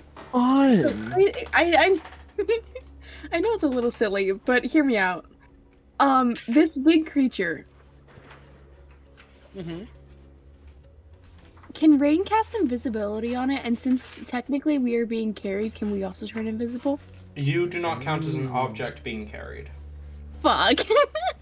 Ayla actively What if- trying to objectify the rest of the party. SMH, I mean- SMH, SMH. Wait, what do you mean? What do you mean? I mean, what were you about to do there? Hold on. Nothing. What joke were you about to make? I need you to make it. I mean, I always objectify you, Tate. How dare you? This is a hostile work environment. I'll show you hostile. Okay. Okay. Whatever you say, little buddy. Little. Fuck you. I'm good, thanks. Whatever boats your floats, little buddy. I was wondering why I got the gentle repose spell, but then I remembered why. Oh my god. By the way, Tate, while you were gone, I spent a shit ton of your money. But then also gave it back, so don't worry. Huh? What do you mean? Fernick bought a lot of things while you were gone. Like You know. what? What did you Party make? called. What the fuck did you make? What did you make Frederick Sugar Daddy you for? What? Okay, so about this chase, what did you need us to roll? Initiative. Okay, I've already rolled that, so anything else? Not yet. Alright.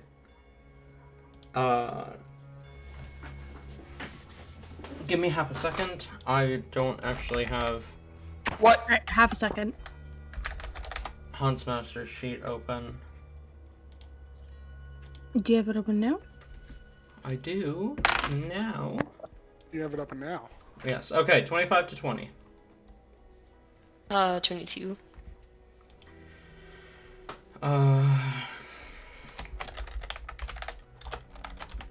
20 to 15. 18. 16.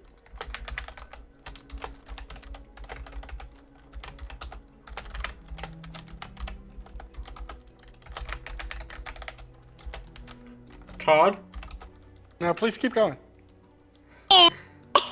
15 to 10. Okay, Amaryllis. Oh no. 10 to 5. 5 to 0. 3. I got a 3. Okay. Oh boy. How does Hellebore always manage to get good initiative when both of her parents suck?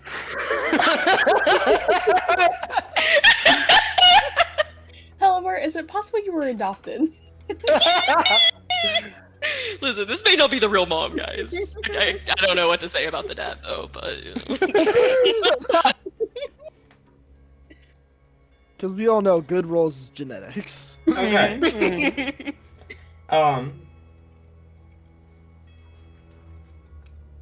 Hellebore, Fernek, Rain.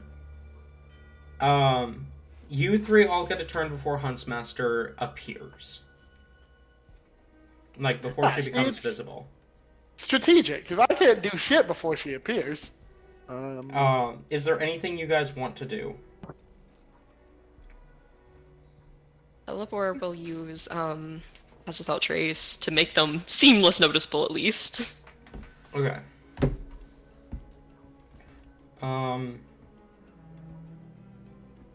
I'm realizing that this table just simply does not work anymore because you guys are in the sky. I had a table for chase complications. But it and was... we completely ignore all of them. So, Uh, Rain's going to activate a blade song. Okay. Hellebore, you were taking hide action? Oh, no, no, Hellebore's Hellebore casting is Pass just... Without Trace. Oh, pass with the trace. Yeah. Okay, I thought. okay.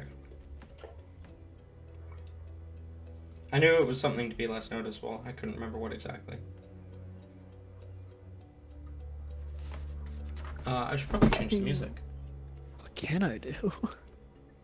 You don't have to do anything. We haven't had a chase mechanic since the very first session. We had chase mechanics for that? When? Yeah, you got chased by I- that golden lion. I'm gonna cast Sanctuary on Todd. Hey, my man. That's what I'm gonna do. Okay. Okay, Hellebore, can you roll me a d20? Boy. Not that it matters, because any damage you're gonna take, I'm gonna take for you, Smile. It's a 16. 16? Gotcha. Indeed. Fernek, roll me a d20. Oh boy. 19. Gotcha. Rain. Dice, this is starting to look suspicious. Stop. Rain, what action are you taking, if any? You said Blade Song? Yes. And then, as far as action goes, I feel like Rain would ready... Oh gosh, let me check the distance on this really quick.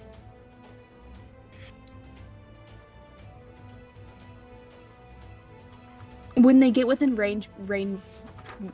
Oh gosh, that's a fucking words. When they get within range, Rain will cast Fireball upon them. Okay. Rain, roll a d20. Natural 20. Okay. That brings us to Huntsmaster.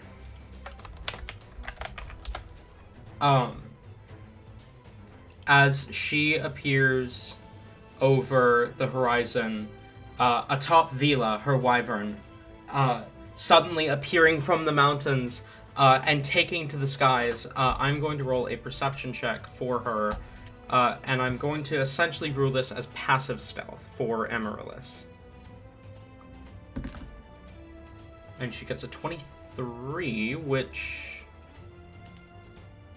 Amaryllis just barely is under with the Pass Without Trace. Damn.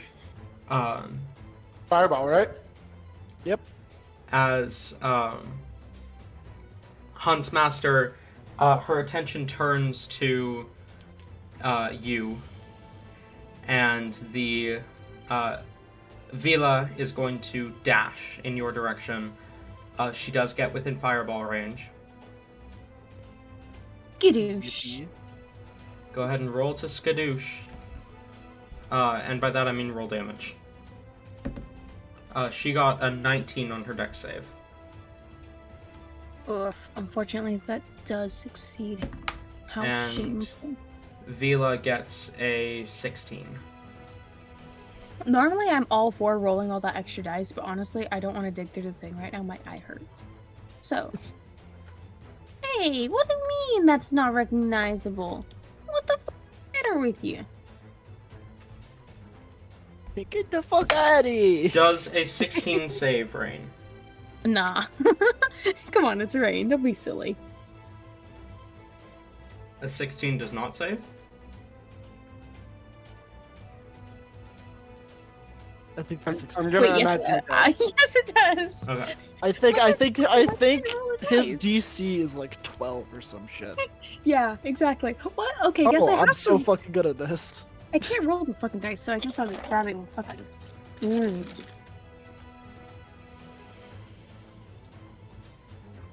How many fucking dice is it? God, why is this spell so troublesome? Why do you keep casting it? 8d6. Maybe it's because people keep getting in my fucking way, huh? You ever think of that? What? What's that? Does that mean?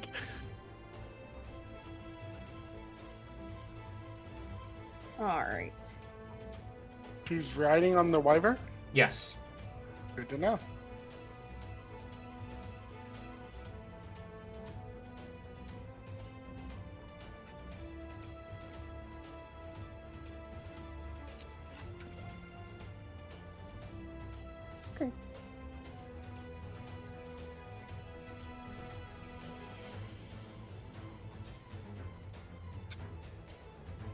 Oh, wait, this is...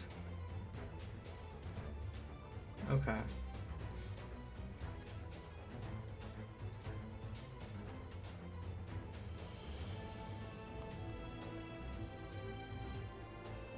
Damn, okay, this is actually a pretty amount of damage. I jinxed it with the last one.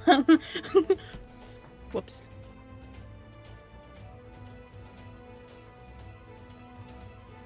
That's gonna be 34. 34 damage. fire damage? Yep. Okay. The fireball goes off, and as it, she's going to use her reaction. As the fireball goes off, you see, oh, actually no, she's not going to use her reaction yet. The fireball goes off, and as it clears, you see she is visibly hurt, but not as hurt as you would expect a tree person to be when hit by a fireball.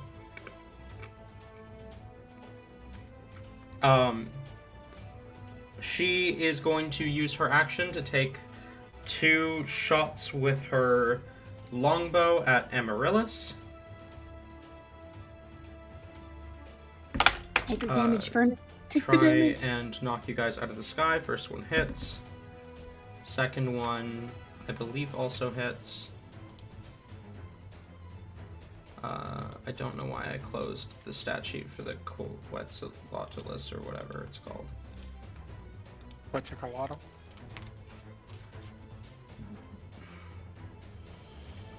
Not Quetzalcoatl.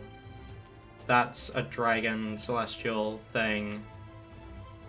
But it's very similar, but it's a type of dinosaur. I see. You know, I just realized we're kind of idiots. We could have totally used like the magic mansion scroll. Cat's Oh my god, we could have! Holy shit! Right. Yeah, second one hits as well. So Oh my she god, that would have been so good too! is going to take. It's lucky this is the longbow and not a claw attack, but she's going to take 14 damage from the first hit and 11 from the second, which she is not looking good. This form, the wing is partly torn as she tries to keep to the air. Wait, can Vernick not take damage for our Emily Realist? I could. Yeah, no, I will. Okay, which one are you taking? The first one, the second one? What was more? The first one was more. I'll take that. First one was 14. 12 piercing, 2 lightning. Todd, you do see the longbow that she pulls out and fires from is there's something familiar about it. The longbow? The longbow, yes. That Huntsmaster fires from. There's something familiar about it. Okay, I feel like if it was a relic, that it wouldn't be something familiar. It would just be No. you know this. Yeah, it is not a relic, but there is something familiar about it. Alright, it's not Latator. No, it is not.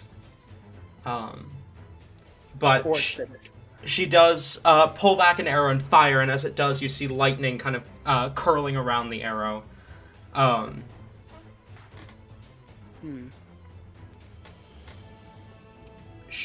That is... She doesn't get her ambusher or surprise attack features because she did not surprise you. And none of her allies are within 5 feet of you, so she doesn't get pack tactics either. How close is she? Her and her wyvern. They're probably about 80 feet from you guys. Okie dokie. End of her turn. End of her turn, as you guys continue to fly, a large gale picks up. And I need... I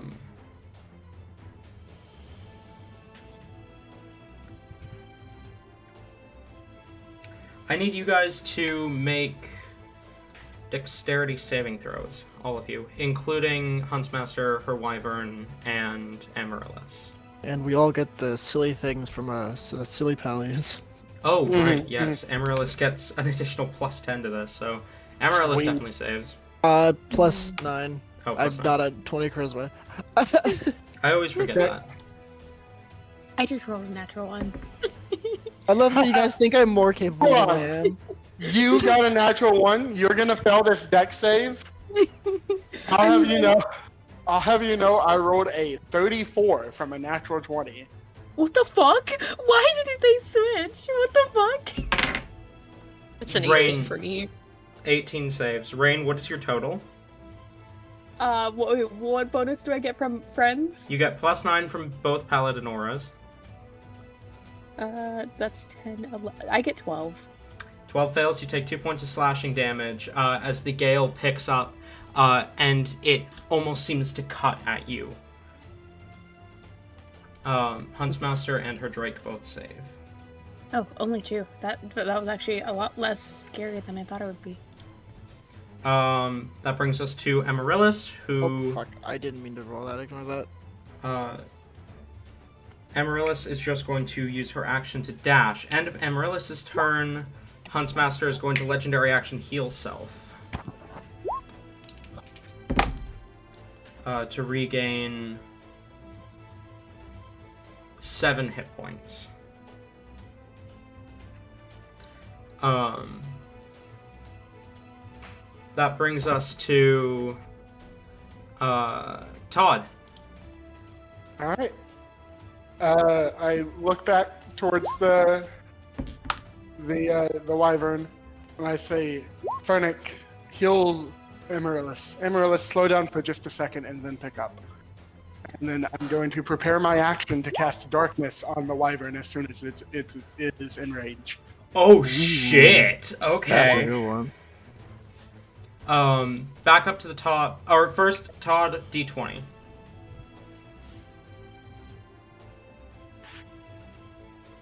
D&D Beyond is That's an 11. Alright. Hellebore, you're up.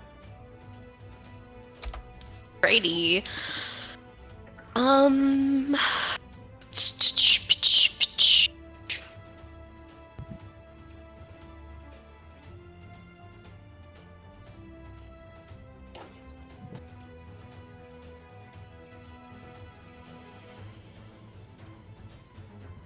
think she's just gonna be on heal duty, basically. How much damage does it look like Amaryllis has taken so far?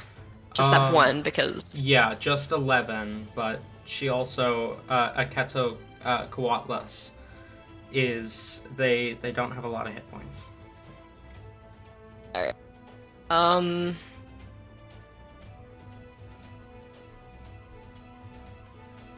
Yeah, I don't really have anything that could reach currently anyways, even if I were to attack.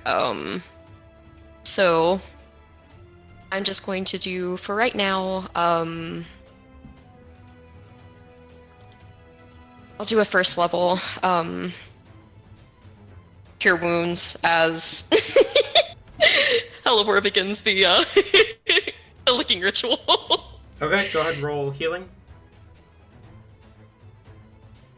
Alright, that is... Ooh, that is max. That's 13 points of healing. Okay. Is that the end of your turn?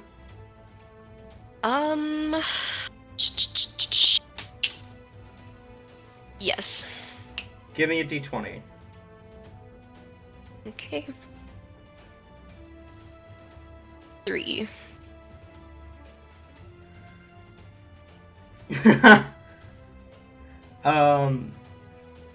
You, as you guys are racing through the air, you pass through this, like, swarm of insects, which are going to make an attack of opportunity against each of you.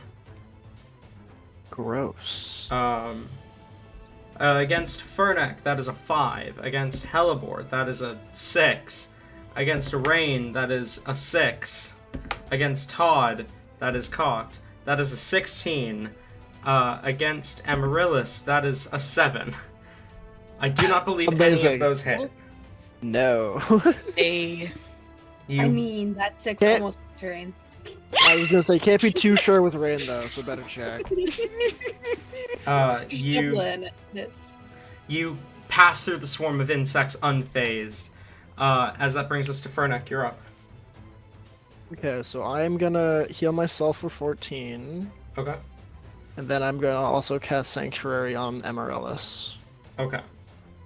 I did not realize that this. I just came to me that this spell does not require concentration. Yeah, it doesn't. Which is fucking whack. Okay, end your turn, roll me a d20.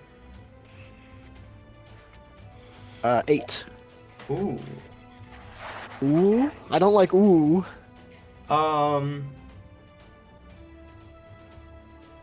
I need you guys to all roll me dex saves.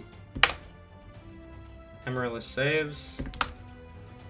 Vila saves. And Huntsmaster saves. 25. Saves. 29. Saves. Actually, wait, hang on.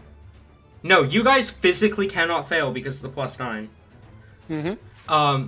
As you, as Amaryllis, attempts to, steer to, like, kind of throw, Huntsmaster off a little bit, and actually, accidentally dives, like, straight into a flock of birds, which, fly all around you spooked, but but you all manage to get out of this unscathed. I know it doesn't matter, but just for the sake of it, I got a 32. I just need to mention that I'm better than all of you real quick. I got a 34 on the last one. I got a 14. Rain, you're up. Oh, fuck. How far away is not Amaryllis? Fuck. Huntsmaster is still 80 feet away. 80 feet away? Oh, just blast. On her or her wyvern?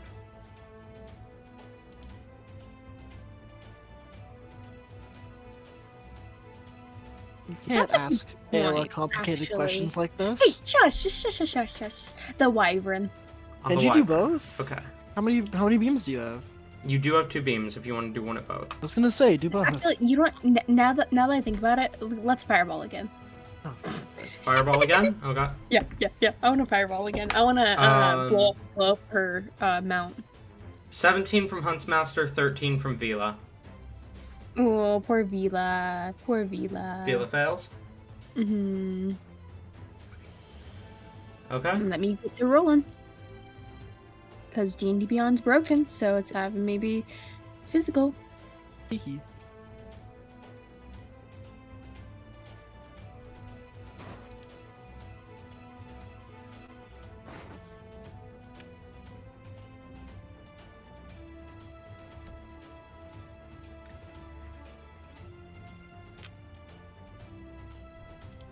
Damn, I did jinx it last time.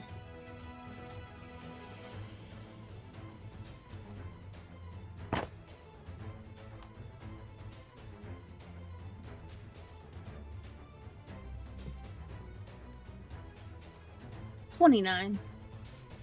You throw out this fireball, and it detonates again directly on them. You see, as they come out of the flame, however, Amaryllis, there's kind of a snaking tattoo that is now glowing like a fire red that like snakes around her arm, up her neck, and up to like her cheek. You mean Huntsmaster? Did I say someone else? Amaryllis. I did mean Amaryllis. Huntsmaster. This fire red glowing tattoo of a snake that curls up her arm and up to her cheek, that was barely visible before, but is now glowing. She seems unfazed by the fireball, as she used her reaction to activate her absorbing tattoo. She used her reaction. Good to know. That's what I was hoping for. That brings, Rain, D20. Where did my D20? Oh no, where did my die go? Oh no. Stop losing things, for fuck's sake. My dice, not my dice, my desk eats them. There is one number I really want you guys to roll. Is it Don't one? roll it. You roll one and we all just die. It's not actually one. Well, I got a 6. Ugh, fuck you. Ugh. Sorry. I have to decline.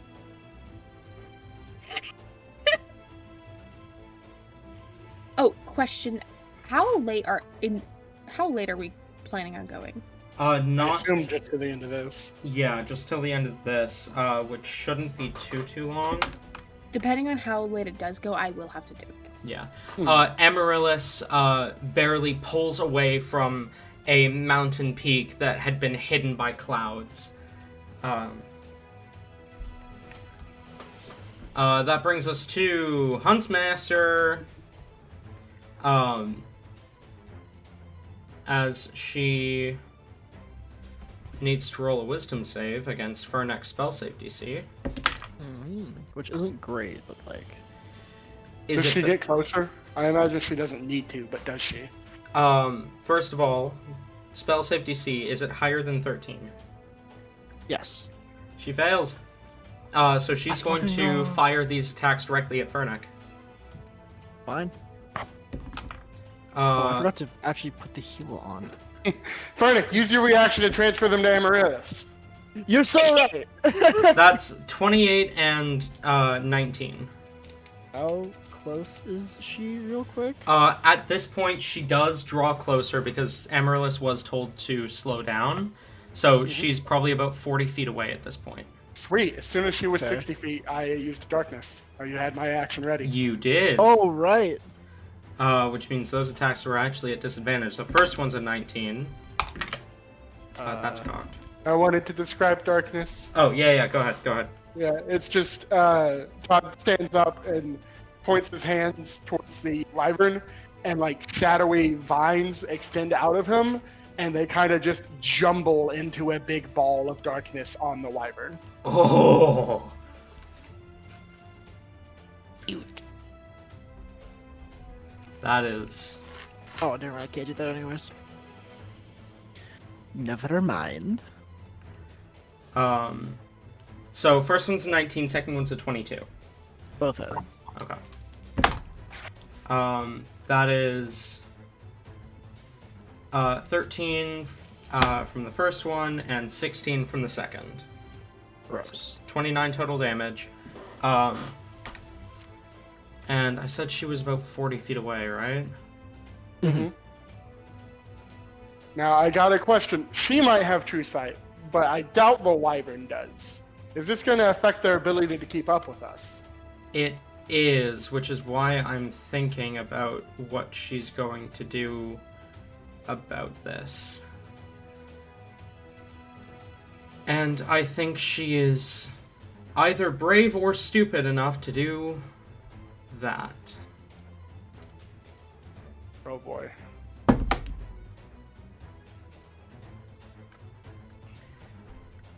Okay.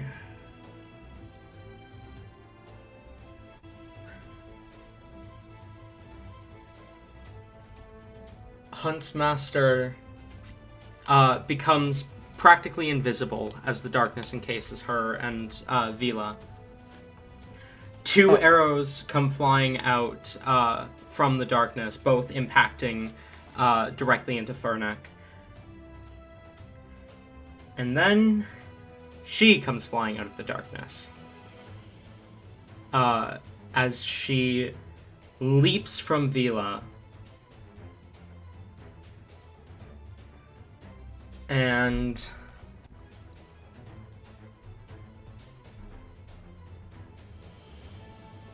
manages to barely catch on to Amaryllis's leg. Well, she is now in melee range. Which ham. is not necessarily a good thing for you guys, because she is then going to use her bonus action to make a claw attack, which has pounce added onto it. She can't attack Amaryllis. She failed the sanctuary. You're right, she did. Never mind then. That's Fucked. the end of... Oh! That Yes? sounds awful.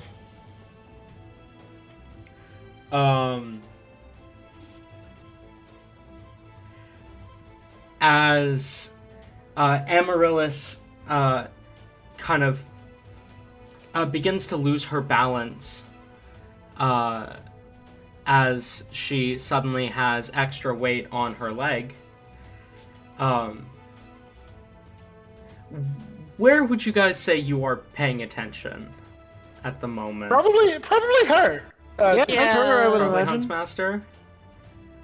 Can I get everyone's passive perceptions? 12.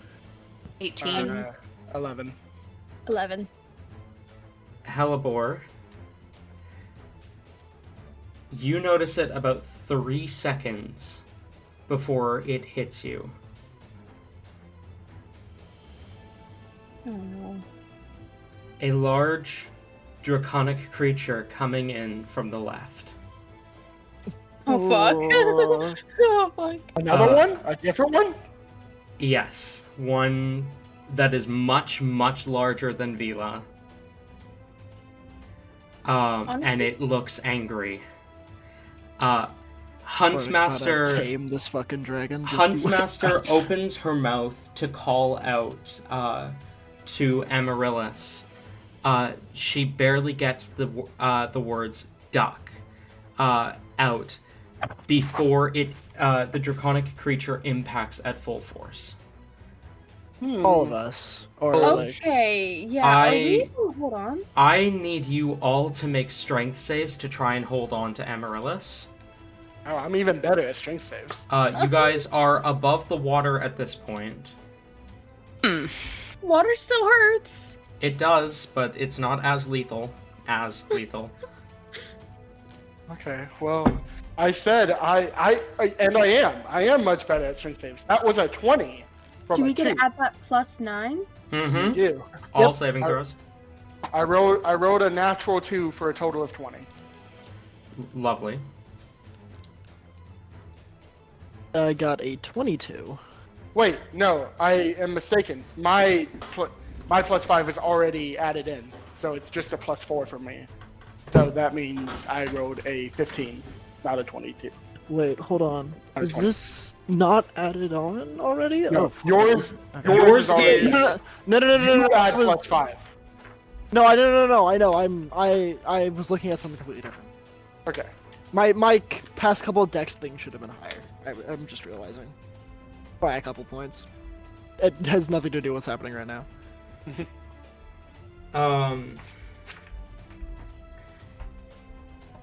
As you see this dark scaled creature, okay. Fernek, strength save. But I got 22. Hellebore. 14. Rain. 13. Todd. What is it? You said Hold on, 20. 17. It's a 17. Oh. No, 16. Sorry. Hellebore, I'm Rain. sorry. Math is hard. Hellebore, Rain, and Huntsmaster are thrown off Amaryllis. Oh no, the kids! Fernek, you immediately recognize the creature that now has Amaryllis in its jaws. You Oh! are... No, I just didn't know we were at the fucking jaws, man. This creature should be an adult crystal dragon. Funky. However, its scales are black and almost appear to be made of shadow. An adult shadow crystal dragon. Ooh. Do I perchance know its name? You are not certain. I do not imagine you have been in the Feywild before. No, but old dragon. Mm-hmm. And that's where we're going to end tonight's session. With Hellebore and Rain plummeting to the water. No, hold on. Can I at least have my turn because it is the last part of this? Sure, I'll allow that. Wait, Yeah. oh wait, we're over water. That changes things actually. Yeah, I was gonna say. I was gonna jump after them, but I can't because I would fucking die. But I don't think that Todd would think about that because I was gonna jump and turn into a bat anyway. Not that could really do anything because you already Yeah. mentioned you can't carry I would- people. Yeah, but I don't want to leave Hellebore behind with this person who could kill her. Can Rain, like... I mean, Hellebore and Rain are plummeting. Amaryllis is in the jaws, Yeah, which is a but little bit better because she's a bit preoccupied. fuck Amaryllis though. Hellebore is falling. Yeah, that is very true. Oh well, whatever. I'm just fine. trying to get to give it a reason to you not to immediately fucking kill yourself, which seems to be a reoccurring idea lately. Yeah, what the fuck, Tabby? Did you This entire last session has just been. What the? Okay, no, hold on. Todd has a point. Fuck you. I'm very aware. I'm just And saying. I could have immediately jumped off the fucking thing and been like, come get me, but I didn't. I'm very aware of this. I'm just saying. I mean, I'm making simple observations and going. Okay, That's strange. whatever. I forgot That's that we were weird. over water. If we were not over water, I would have jumped, but I think seeing the water makes Todd to pause.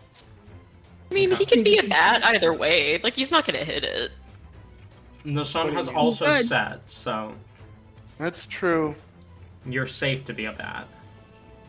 Fuck it, I'm jumping. Alright. And then Rain gets to see him grab Hellebore and fly away. I can't fly away. I just want to Okay. be there with you. And with that, we're going to end session there. Can I attempt a history, please? Alright, fine. Opposed to- I will give you a history check. It's not gonna be well. Oh fuck! I just threw my dice across my room. Where the fuck did it go? Can I Seriously, do where a the fuck silly did it roll go? as well, God? No, you are falling! But come on, like a funny roll. Give me a funny roll. I want to roll Roll dice. a death saving throw. Yeah, no, Okay. that's that's not a funny roll. That's a concern. Oh. Anyways, That's never a- mind. That's a 4. Oh, there's the I dice. got a 5. Okay. Rain dies. Damn it. Not a- Finally, one Not less again. thing. Alright. Hold But- up, hold up. Sorry. I was I- rolling death saves. Just to be clear, I was kidding about Rain dying. Rain is not actually dead. Damn Yeah. Very good. You are Yeah, falling yeah. about 300 feet, so. Oh, you hit the water. That's gonna be like concrete. You die. Wait, what? 300 feet? Yeah. Give or take. Yeah, no. If you hit that water, that's like falling on concrete. That's instant death. You Can took we off from actually, the. like, I don't know, grab the Huntsmaster on the way down, just like, you No. know, I mean, anime there was style. Two completely This different is a areas. conversation for next session. There was a simple fix here, and that was to just save. But Yeah, you didn't fucking save. idiots. What the fuck? Wait, just checking. Both, hello, sorry, you and I both put the +9 to it, right? Yeah. How'd we both still manage to fail? And the Like, we're not Huntsmaster. strength characters. Yeah, I have a -1. I have The a Huntsmaster, +0. the Huntsmaster wouldn't get the Paladin Auras though, because those are specifically for allies. That's true. The Huntsmaster's also a little bitch and deserves it. So Okay, like, the real question, though, is if I turn into a catfish, do the powers of falling as a cat and fish in water negate all of this? this is a discussion for next session.